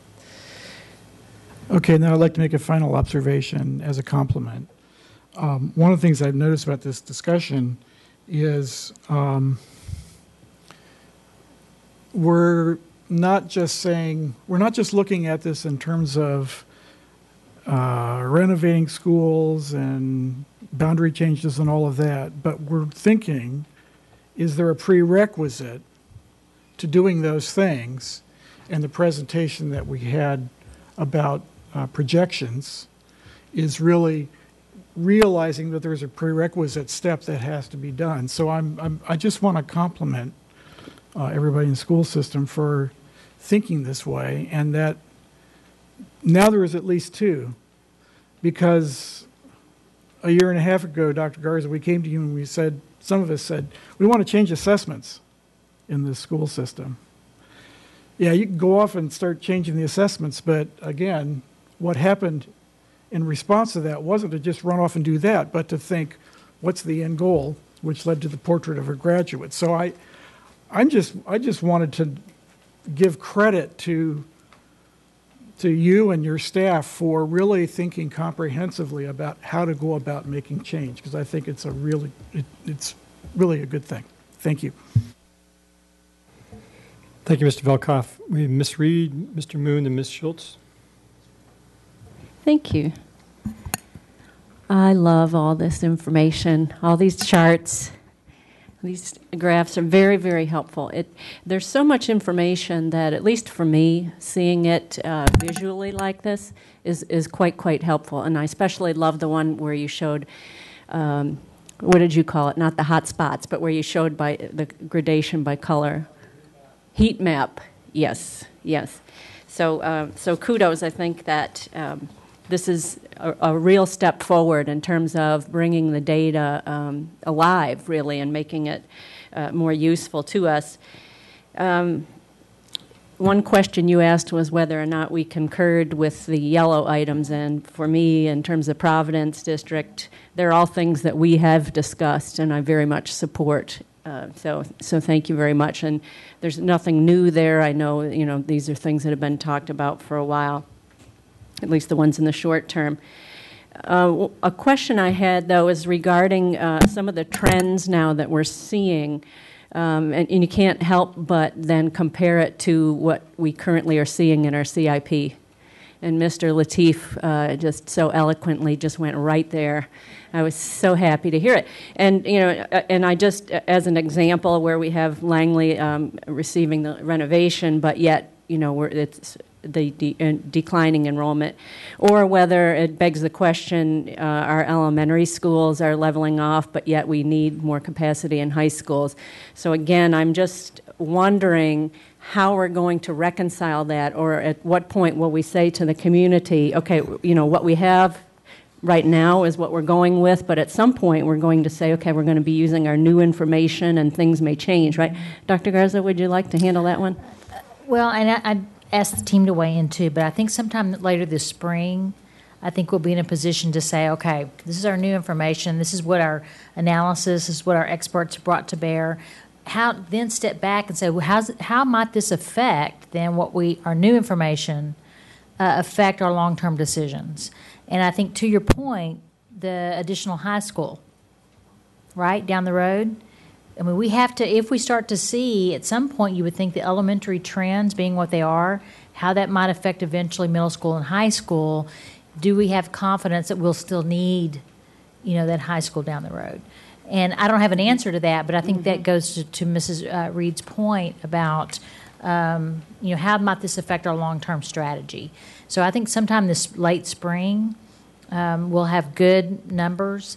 We need them for our projections. We need them for our staffing models, because this affects the way we staff our schools as well. And so then we can step back and look at the CIP and make some long-term changes if we need to. Very good, thank you. I have a few more. And is that, or did you want to add anything, or is that okay? Because I know I've got a limit on the time. Regarding your 4 criteria that you have in bullets there, and one that Dr. Garza just alluded to was the new construction, and I would say, this board member would say that's the absolute last resort, and I think FPAC has said that also, and particularly when we now hear the trends the way they are. So I'm just weighing in on that, and I see a lot of heads nodding. Last but not least, the issue of AAP centers and programmatic decisions. I feel like we still haven't really had that discussion, the nexus of the programmatic decisions and the facilities and transportation impacts. I know, just to remind folks, that the AAP Advisory Committee this year is working with FPAC, and their committee is to address concerns regarding capacity, equity of access, and fidelity of implementation on how AAP student locations, building capacity, and transportation should be addressed. So just reminding folks that is something I think that we all need to be mindful of. And in the past, I think we made some decisions in a vacuum, and it sounds like there's one isolated case here where, the data may be pointing to opening up another center. But I just wanted to make clear that I think the jury is still out. We had a briefing, I don't know how long ago, about a year ago, on AAP programs. And so, at some point, I think it will be ripe for yet another discussion about that. Yes, and now that we have this, at least this piece of work public, we can sit down with FPAC. The AAP committee can also look at what we have here and then reflect on it and give us feedback. I will say the issue of Poplar Tree and Greenbrier West was actually discussed in public on a number of different occasions, even since I've been here. So I don't want the public to think that was kind of all of a sudden thrown out there. The board made it clear that there were some that needed to be looked at immediately. We looked at 3 different situations. The other 2 were kind of fixed by some other changes with regard to capacity. This one wasn't. And so that's the only reason we think that it might behoove us to move forward with that one, but hold on the others. Thank you, Ms. Reed. Mr. Moon. Oh, thank you, Mr. Stork. First of all, thank you for all the information. So good and extensive that I have all along been trying to remain environment friendly, but I have finally given up on that and asked my EAA to print all the documents and bring them to me by the end of the day. We may all be doing the same thing. So you all punched color print for this one particularly. Recycled papers, front and back, right? Okay, good. I have a couple of general questions and to be followed by a couple of specific ones. And in going to the new information coming in the late spring, as the superintendent suggested that we use that to make decisions on a long-term basis. But aren't we supposed to, make some decisions on CIP earlier than late spring? So does that mean we may be prematurely making some decisions subject to a more latest information in late spring? Is that what you are doing? I think we have to do both. We have to approve the CIP in January, as has been the timeline for a long time, because it has to be folded into the county's facility plan. So we have I understand the timeline. Yes, sir. I understand the timeline. So I think we can make some minor tweaks to that document, including some things that you already asked for before. But I think largely it would be moving forward the things that are already committed in terms of financial commitments. But in terms of any kind of significant deviation, I think that would be in later iterations of the CIP. Do you agree with that, Jeff? Okay, I'll wait until we get the latest information in late spring to see, what that really means to CIP we'll be adopting in January. Second question that I have is a little general question is, I do not know where I stand on this particular question that I'll be asking you is program needs versus facility support, whether in general, as a matter of principle, we should be looking at the program needs first and try to find the facilities to support the programs, or facilities going to dictate the programs.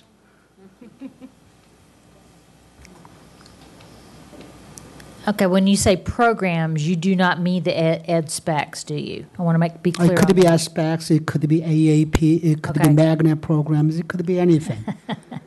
In the past, and I think we have to do a little bit of both right now, but in the past, we have made some of those decisions and they have been somewhat siloed.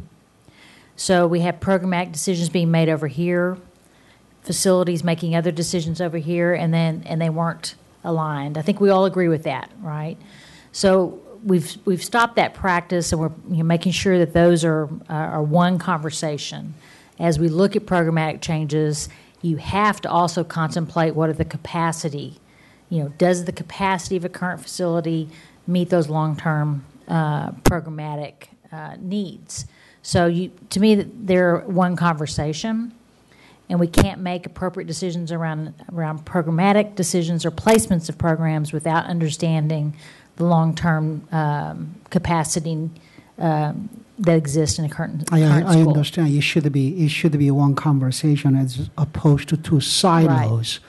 Having understood that, it sounds as if your superintendent is saying that we would be looking at program needs and see whether facilities would be able to support that, as opposed to trying to look at both. And facilities might be able to support programs, so we will do the programs. There's not an easy answer to that question because we're so limited in our current facility challenges. In a perfect world, you would say your programs are the driver, and you go and look at facilities that meet the needs, or you provide facilities that meet that need. That program's always the driver. We don't have that luxury here. Don't you think that's something that school system should be advocating for? We have these program needs, community out there listening to us, but we do not have a facility to support those programs. I think that should always be I think that's certainly something we have to advocate for, yes. So I think the answer to your question is yes. Okay, thank you. I have a couple of specific questions. Going to the Fairfax City, you talked about taking our students out of city schools and also having city schools students bringing back to Fairfax City, and you're going to go to Fairfax City School Board to discuss that. Could you tell me about the extent or number of students we are talking at this point? I don't have the map with me, but what about, so it's 200. About 200. It's elementary school students you are talking about, right. correct? And so, again, I'll have a better sense of what the City of Fairfax School Board thinks next week when I talk to them. This was not something that we had contemplated until they expressed the need that they needed a new school. And what precluded a new school was the fact that we had students in their schools taking seats. So this is probably more illustrative than anything to help their board understand what that would entail. And that includes their AAP students who are down at Mosby Woods. Is that even numbers, 200 each? No, I mean, we're sending in more have students. Slightly more. We have about 235 students, I believe, that come back to Mosby Woods, which is why we were moving the Marshall. And we're not advocating. This was all. So we have more in the city than city has it. Yeah, so we had a hopscotch in order to meet that requirement. About 35. It's only 35, okay. Right, it's a significant number, though. It's a Providence and Mosby Woods? Yeah, and it was, so both Providence and Daniels Run AAP would go back to Providence from Mosby Woods. And then those kids that we have, who are our kids, probably contribute. They're fairly high free and reduced who would be coming to Mosby Woods. Okay. It's from an apartment complex. Okay, one last question that I have is... Important on that one, I would not consider that a done deal. It's just putting on the table that is being discussed. But I don't think it's a done deal. Certainly, I think there's a lot more conversation, a lot more that we have to discuss. And we certainly don't want to knee-jerk because these are children. I mean, just to do a flip, we're affecting children. So I want us to be really careful on that one. Okay. All right, thank you. And one last question has to do with the Wriston site. 8 minutes? Yes, we can do it. Go back to you if you like. But thank you. I'll stop. Okay, thank you, sir. I appreciate it. We have Ms. Schultz. So a couple things, and I don't know where you were on your presentations, but you had the pyramid data. I mean, that wasn't posted. And I'm wondering what drove the idea to come up with elementary or any population by pyramid, because I can't think of any other instance historically where we've reported or where, I'm not going to say it's not useful, but where it's materially important for us to assess at a pyramid level, unless you're about to suggest that we do boundary changes and flexing children's attendance at their elementary school so they stay within their pyramid. Otherwise, I don't really understand the pertinency of an elementary pyramid population of seats, because that's not germane to the individual school. And at the ground level, in terms of, you know, the principal and meeting funding needs and staffing and being able to address and meet the whatever programmatic changes we put or take out of a building, that's all at a building level. And not that they don't care about their peer elementary schools, but I got to think they don't care so much. The parents at, you know, Fairview Elementary, you know, it's nice that Oakview Elementary is counted in their overall, you know, population on this, but it doesn't matter to those teachers and that principal and the funding within each of the respective schools. So what drove the analysis to do it at a pyramid level?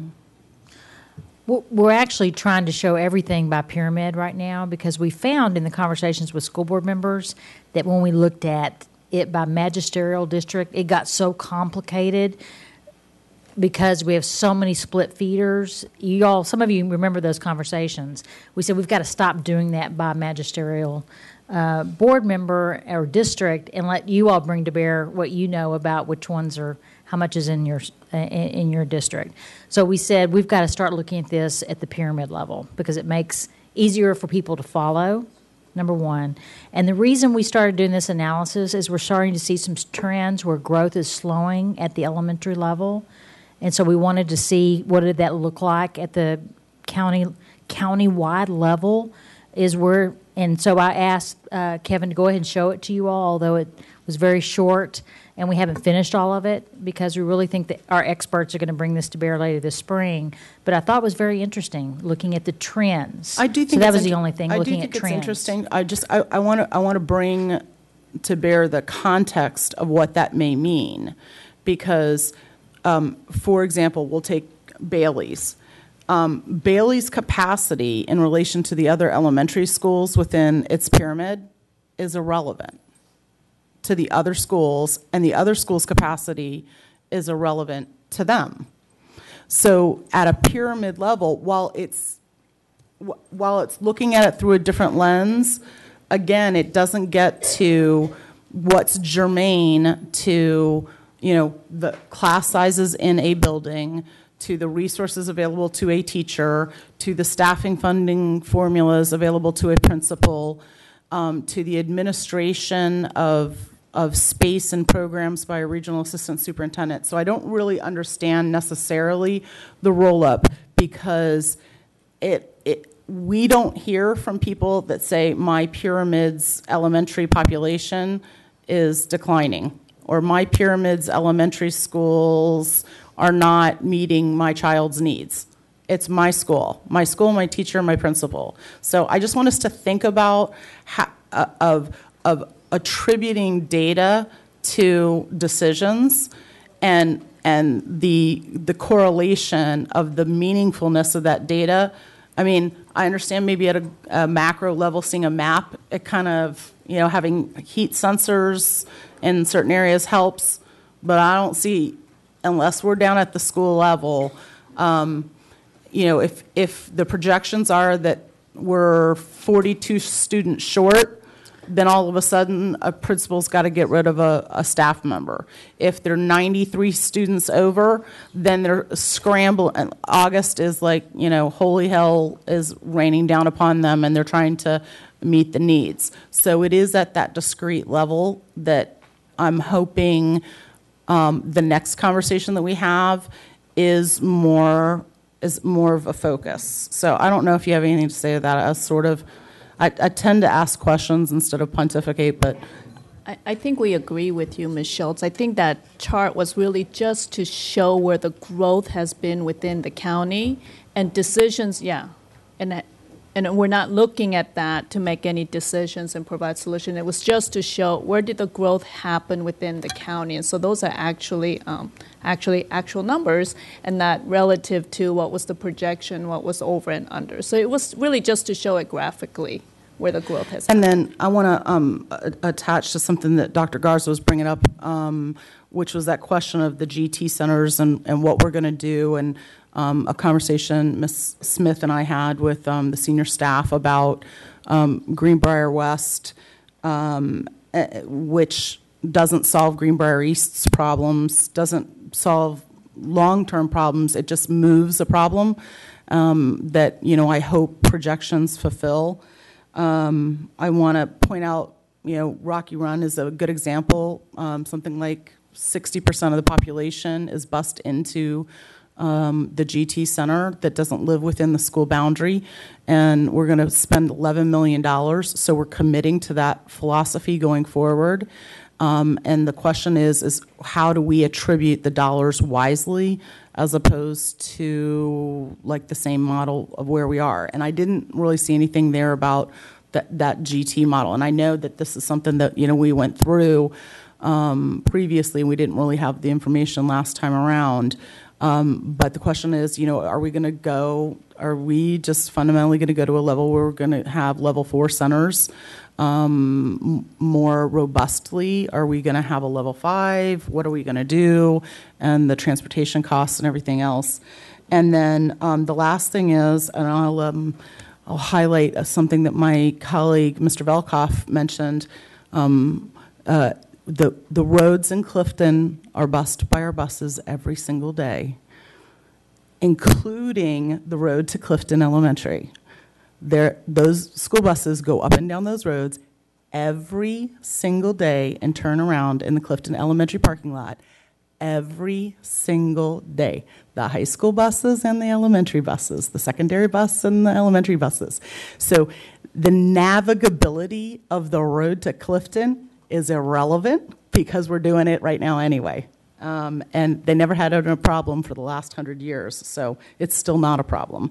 The children in Clifton who are bused out and then brought back into Clifton, other children can be brought to Clifton. And when I have 1,000 children at Union Mill and 1,000 children at Willow Springs, and we're bursting at the seams at my perimeter schools and talking about changing school boundaries, we need to get back to the wise use of taxpayer resources rather than supersizing our elementary schools to Costco warehouse our kids at the elementary level. And so I will be advocating for wise use of taxpayer resources. Thank you, Ms. Schultz. A little over 8. Ms. Donna Koufax. I'm just going to piggyback on some of the comments my colleagues have made and also talk just specifically about my experience. I first and foremost want to commendate staff for the process to get this done. I know it's complex, and what I do want to also reiterate to the public is that this is the first blush. There has been a lot of talk on the board. There needs to be continued talk within the board as we're all seeing what each of us is facing in each of our districts, and the at-large members are seeing the complexities that the overall picture brings to the system. So I think it's important that we understand that.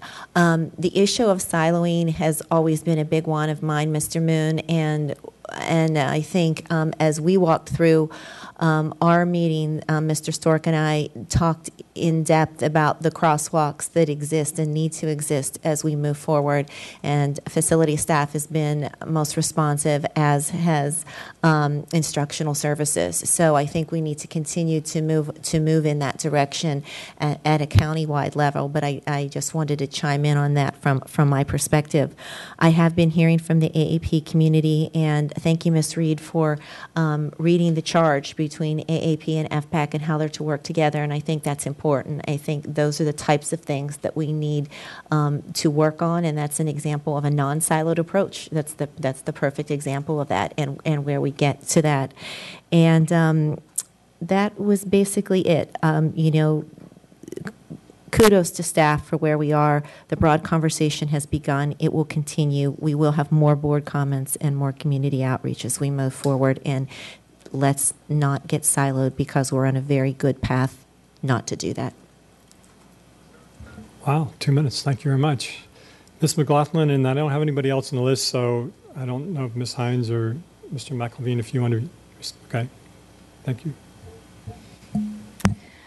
Well, I know we're trying to adhere to our agenda timeline, so I'll try to just also touch on the things I think that are most important at the macro level. The first one is when we talk about moving out of the silos and trying to make these important facilities decisions. And piggybacking sort of on what Mr. Moon was commenting on, yes, we do need to go out and communicate with our county residents, all stakeholders, about what the needs are of the school system. But what concerns me, and what I felt Mr. Plattenberg really did a great job in several meetings that I was in, is that we have to still look at our overall capacity, our seat capacity within the county. And when we look at the fact that we have available seats in certain schools and then not enough seats in other schools, that is very much where we have to then say, well, before we go out to the community and talk about needing to build more buildings in places where we want to put more kids, we have to ask ourselves, why do we have this imbalance? And we know that a piece of it is because of where we've placed our programs. There's no way to get around that.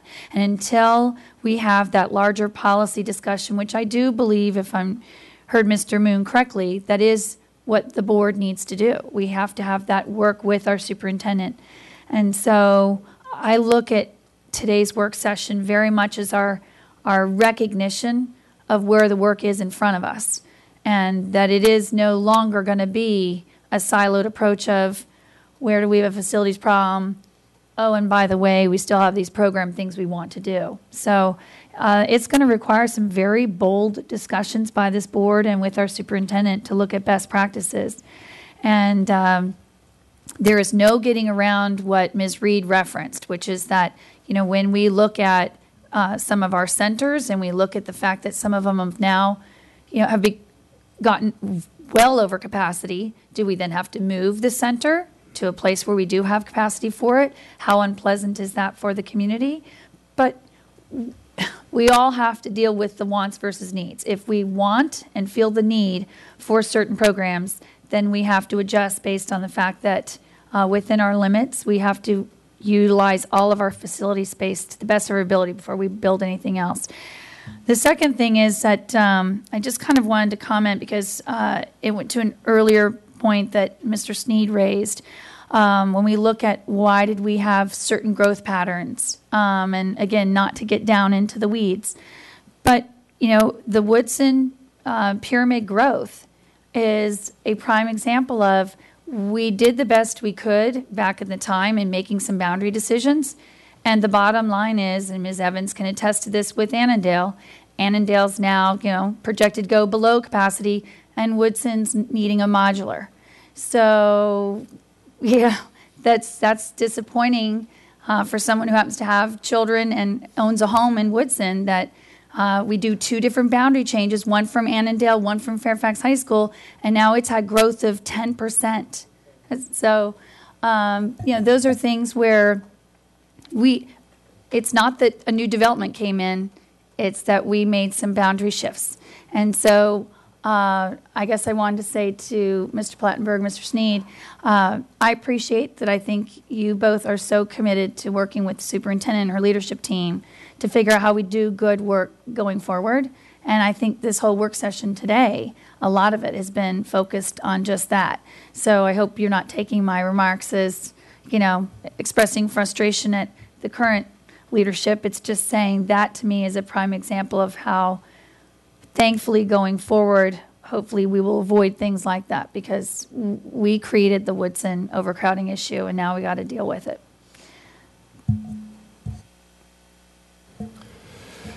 Thank you, Ms. McLaughlin. Mrs. Hines. Yeah, thank you. I apologize for being late. And if I ask a question that's already been asked and answered, just tell me and I'll take it offline. Thank you. Just first of all, thanks so much for all this information. This is amazing. I mean, I can't even imagine the work that went into it. I think it's hugely helpful. It's broken down in so many different ways that, you can find what you're looking for. So, and it's just the kind of questions that we need to be asking ourselves and answering. So it's very helpful. As people have said, I don't think we can look at this one piece at a time anymore. We really have to look at the whole thing.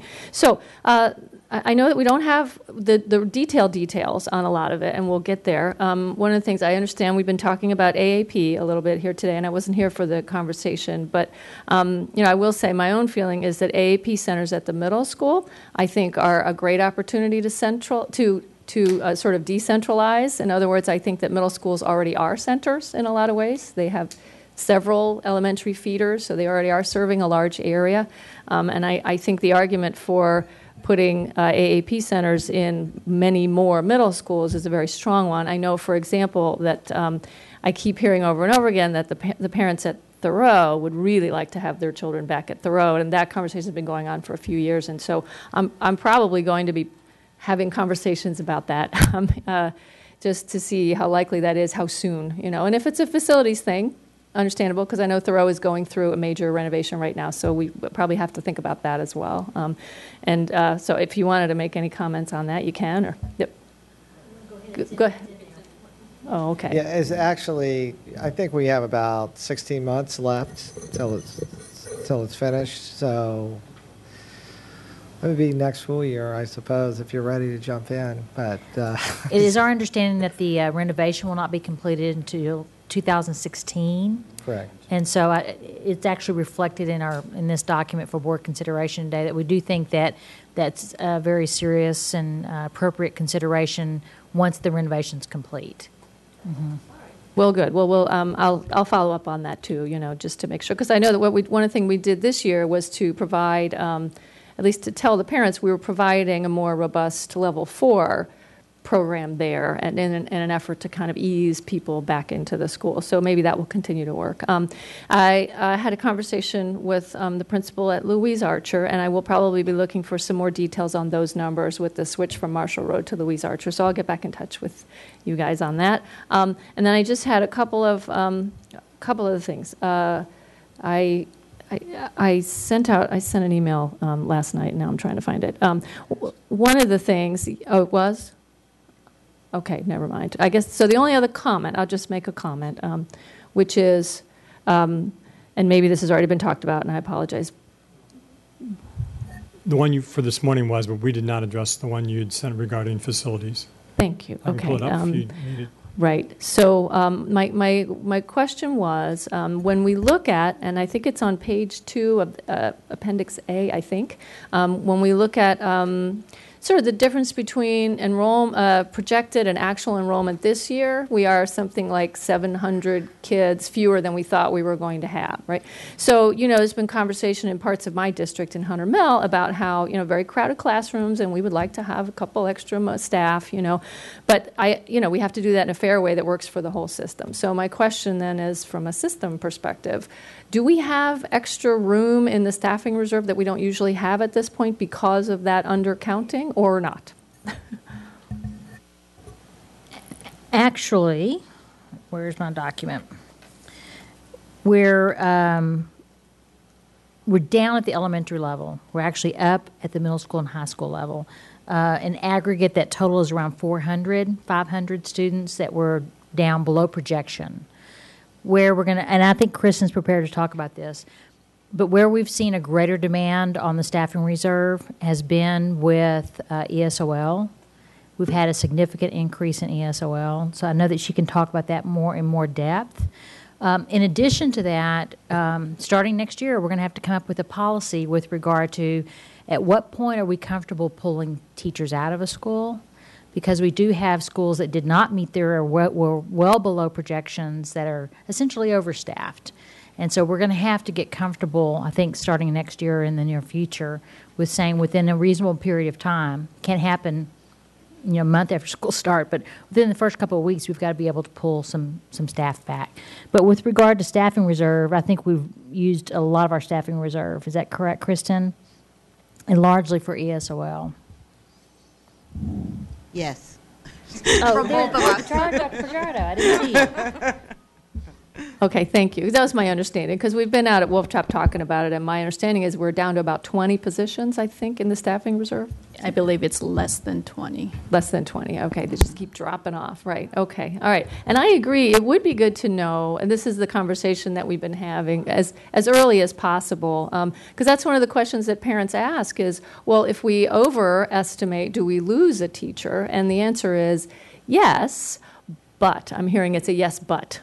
So we have not had a practice of doing that in the school system, but that most large, fast-growing school systems have put in practice a policy within the first couple of weeks that you could lose a teacher if your numbers are not what they should be, and we've not done that. Yeah, and typically, if it's like early August, mid-August, we will pull a teacher if the numbers are not coming in. But that's before school starts. But once school starts, and those projections aren't there, then it's a little bit more difficult, I believe, at that time when we're like 3 weeks into school to be pulling a teacher. Yeah, and I'll tell you, just from the other side of it, I think it's hugely difficult to pull people after school has started, but it's also very difficult to add teachers after school has started. So, and when folks are starting new classes in October, I feel for them too. So, so my last comment would just be, and you all have probably already mentioned it, is, and I know it's something we already think about, but we want to always look through that lens of equity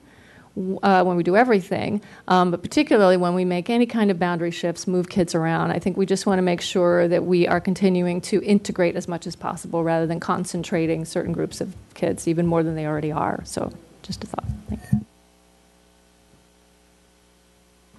Thank you, Ms. Hines. Mr. McElveen. Thank you, Mr. Stork. I think this document is excellent. I really commend you for putting it together and also for bringing it to the board first. I know there's always, particularly with FPAC, they're very eager to see this information, but I do think it's important that we, as board members, get to see it before it goes out to the public, because as we've seen over the past couple of days, there are concerns that I think we need to address first as a board before it can be taken out. That being said, this is this is a great document. I think it does lay bare where we have made some very serious mistakes in the past few years, and so that's another reason to commend our leadership for admitting that those were big mistakes. From Ms. McLaughlin's concerns with Woodson to the fact that we just are about to open a brand new Marshall High School, and now we're talking about adding a modular. And we're talking about taking the auditorium out of Oakton Elementary, which was just capped off last year, to create 4 new classrooms. So these things obviously need further study. Very, very concerning. But again, I know FPAC is here to help us, and especially as we look at things like Virginia Hills, I know they'll be excited to get out there with the community with you to see what that feedback is and build that into things. So thank you. Thank you, Mr. McElveen. I would mention a couple things, and I'm going to speak. First off, if you have any next steps, I really haven't heard any specific next steps, so if you have something, please have it written so we can get it back up there. If you want to give it to Ms. Goddard now, she can list it up there, but again, I'm not aware of any thus far, other than I know there's some general ones, and we all know that from the beginning of the discussion that we're going to be really having this same, in essence, work session a month from now. And then we'll be also having conversations about this as part of the CIP. So there'll be plenty more opportunities, but if somebody had something burning, they should get it to Ms. Goddard. I do have 2 go-backs, Mr. Moon and Ms. Evans, If anybody else has to go back, let me know, and then I was going to speak. Was this related to? I just had a question about what you were saying about the next steps.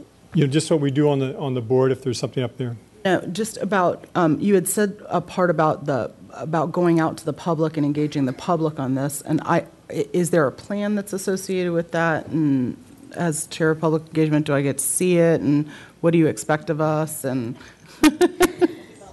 No, there's not a plan yet, but there will be a plan. But we first need to share that with school board members to see if we were headed the right direction, to get reaction, and then we'll be meeting with different magisterial board members and determining whether or not there needs to be a public engagement piece, and I'm certain there will be. But I think we'll have another conversation in December, and then we can go from there. Yeah, so we will at some point have a communication strategy. Okay, I had some questions and comments, mostly kind of comments.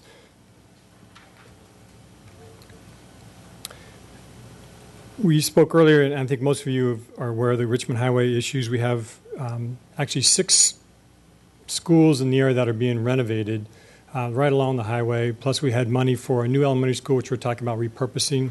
Plus, we had Fort Belvoir, the new elementary school at Fort Belvoir. So there's a lot of kind of capacity opportunities there. And as part of that, we've been meeting and talking for some time now. How do we address what was a shortage of about 1,000 elementary school seats? So it's kind of like we have a shortage. We have these CIP dollars that are already lined up to be spent on renovations, and the question is, how do we spend those money for renovation and or new construction?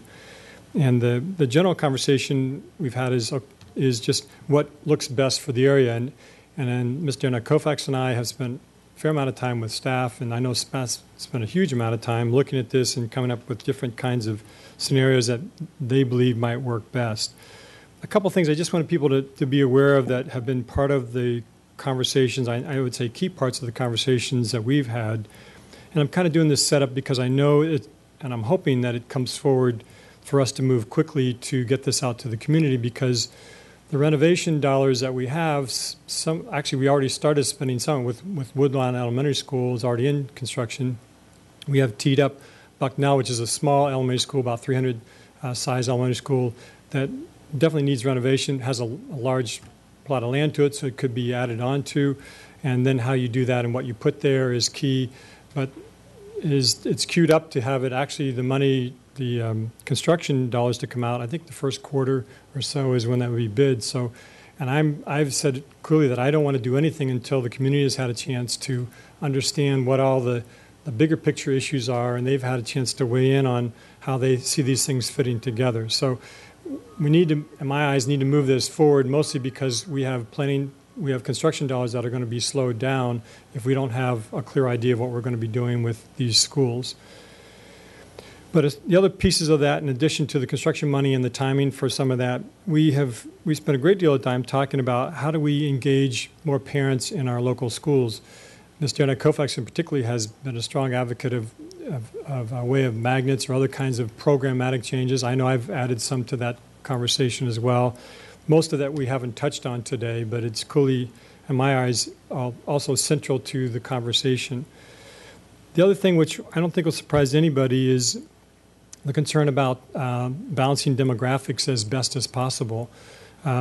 Every study that I've ever read, and this is kind of the way I present to the community, every study I've ever read is that you want to minimize poverty in the school, because when it gets above a certain level, 50 or 60%, that in particular it impacts students in ways that aren't positive for that student's growth and development. So we've had that a key part of our conversation, where we can make a change or where we can do something that will organically, make it a community and not one school that's very poor and another school that's fairly well off. We've tried to manage and at least be conscious of that. It's difficult because we're looking at neighborhoods and communities, and we're not wanting to split those. But again, where we can do that without harming the overall community, and we think we create a stronger school system and stronger schools. And those were key elements of this. The advanced academic programs, we recognize, particularly at Stratford Landing, it's a program that's very large. It's bigger than the rest of the school, frankly. And it's not probably an ideal for for most of our elementary schools, we want to have a balance between kids who are in regular programs and kids who are in advanced academic programs. So that's part of the conversation, is how do you address that? And Mr. Seed mentioned that one of the original plans they had was to put a second floor at Stratford Landing.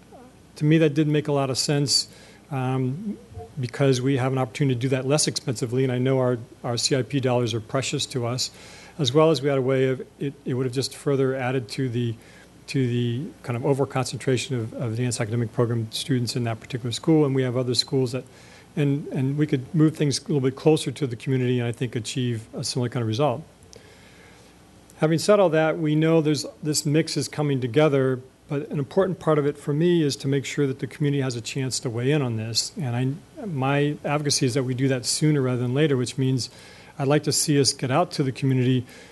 In my mind, it would not be too early to do it in December, but absolutely, I think it's a necessity that we do it in winter time so that we have some kind of basic decisions that we can make and we don't slow down the process for renovating the schools that need it. So that's the key thing I wanted to share with everybody, is this is a now, clearly a now, versus some of these can be done later. And for the now, my belief is that we need some kind of board, at least consensus that the scope of what they've presented is something we could go out to the community with, recognizing that the community is going to have their own ideas, as well as they're going to share some other things that we may want to consider, but at least we have something that as a starting point, and recognize that we can have that dialogue in a way that they would view that we are seriously wanting and would consider their input in that process. So for me, it's a key part of this conversation today is I'd like to get a better idea. Are there some of these things that can move forward as a next step, even if it's understood that this is preliminary, that whatever we do, we'll clearly go out to the community, we'll then come back, we'll have our usual public hearings, town meetings as well as public hearings, so that this is really more the scoping side of it, and there's plenty more to come, but at least I'd like to see us move this forward as quickly as possible. Those are my thoughts. I have follow-ups. I had Mr. Moon was next. Thank you, Mr. Stroh. Just for the record, you spoke about 48 minutes. I had 6 minutes, sir. Oh, there was 6 minutes. I have a timer right here that shows it. 6 minutes and 15 seconds if you want me to be precise. So. Good. Thank you. Western side. I have a question on the western side. Is the western side under any finalized or any interim plan or tentative plan by the county? I'm unaware of any formal plan. I do know conceptually there was some interest for some purpose, but because, again, it is under their purview, that whatever plans they have, I'm not privy to those, nor am I aware to, and really ready to comment on, to be honest with you. There has been a lot of community discussion, conversation about revitalizing about the revisioning. Seven Corners Yes, area, and are we closely following the conversation? Yes, sir, we are, and place? we're invited to speak and sometimes invited to some of the community meetings on the revisioning. But in terms of what their intent and use and purpose of it, I'm not really in a position to articulate. From STEP's perspective, do we see needs for us to have the Wilson site really back to us? The thing is, I'm going to have a need for seats in that area as forecast in the future.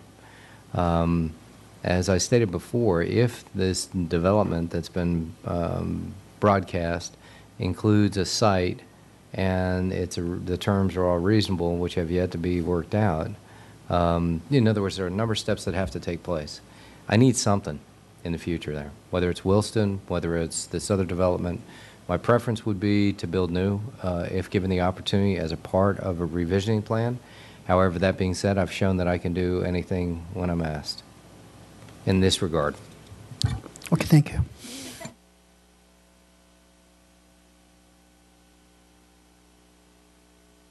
Thank you, Mr. Moon. Ms. Evans, and that's it for go-backs. Oh, Ms. Smith. Thank you.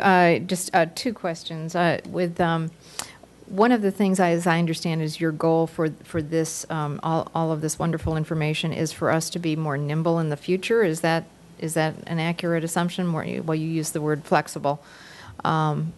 because I share Ms. McLaughlin's and Mr. McElveen's frustration with some of the decisions we've made. Sometimes I feel like we're playing a game of whack-a-mole here. You know, we whack at this one like we did at Annandale and Poe, and the next thing we know, they're under capacity, and the high schools next door are over because of different situations. So, I mean, is this an effort to somehow be more nimble and be more flexible in how we deal with certain situations, or is it not? Are we basically doing the same thing just with more information? It's really an outgrowth of trying to improve our processes on the path of continuous improvement and to be more transparent and articulate about it. Okay. Yeah, so if that's nimble, that's nimble. Well, I don't mean to be, I'm not trying to put you on the spot here, other than to say that I think that there are times when we think we've solved a problem, and then we've ended up inadvertently creating a different problem. And if there were ways that through this process we were able to just be more flexible and find solutions, either whether that's more temporary, whether it's being able to react a little bit more quickly when we see something coming up. I mean, now we're being told that, we thought that there was going to be a situation at the elementary level.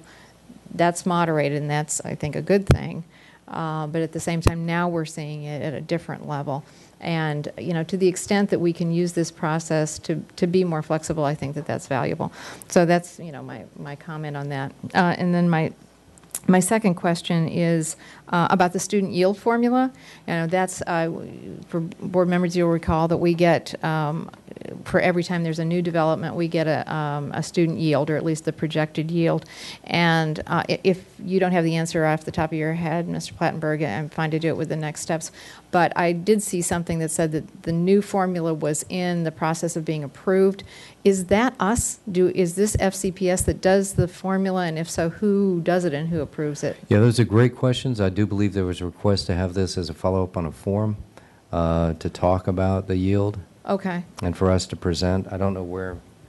I know someone made a request. And if we could have that, maybe that's a next step then, to talk about exactly what that process is, because I do wonder if parts of our county would logically have a different yield than other parts of our county, and if we should be starting to take that into account, because I don't believe in the past we have. We've done it.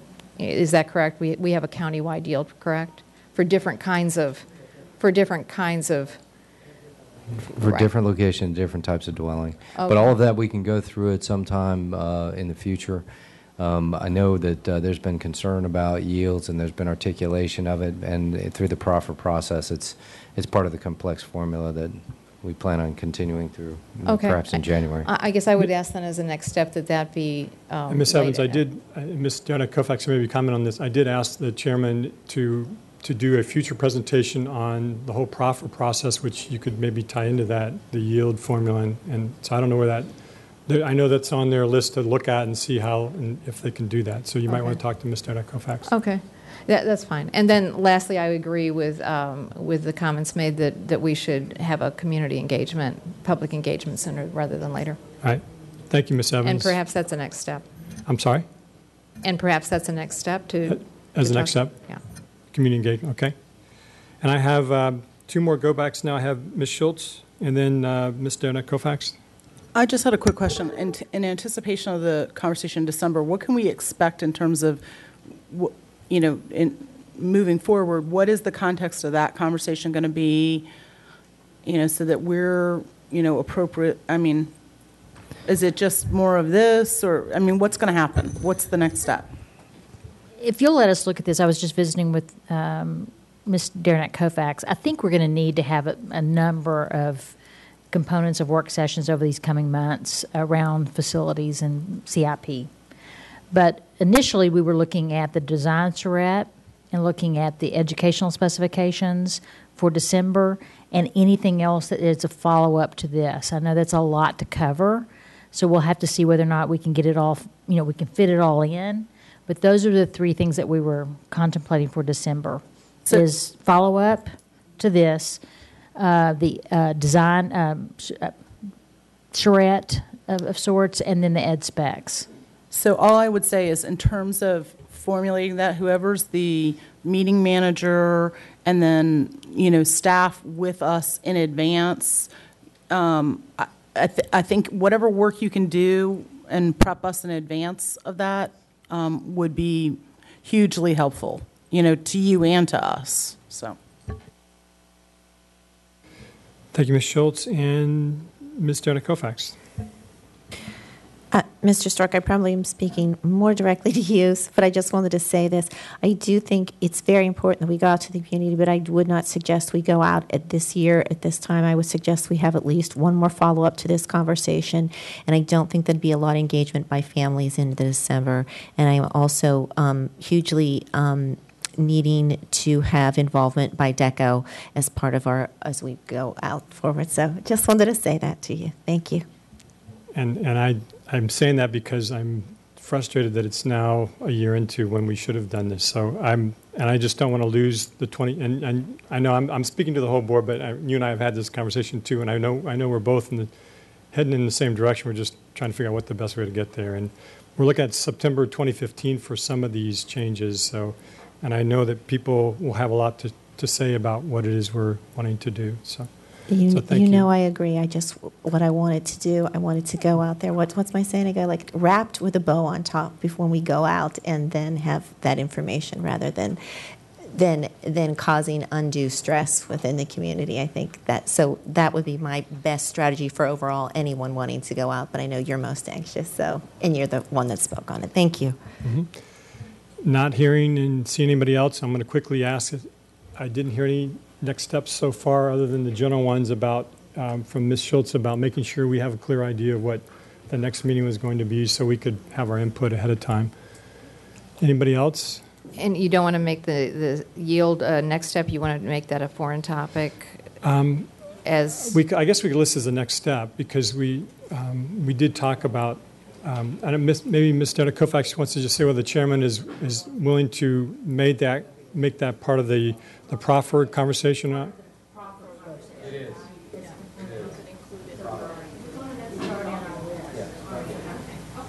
It's on the list for the next work session next time we schedule.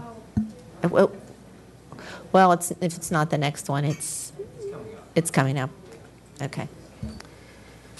Okay. Hearing and seeing others, thank you all very much. It is an incredibly comprehensive report. We appreciate all the time and effort that went into it. And we are done. We have probably 5 minutes, and we'll start the next work session at 4 o'clock, which will be the skipped work session. All right. Thank you all. Thank you all, meeting managers. Very nice job. Thank you.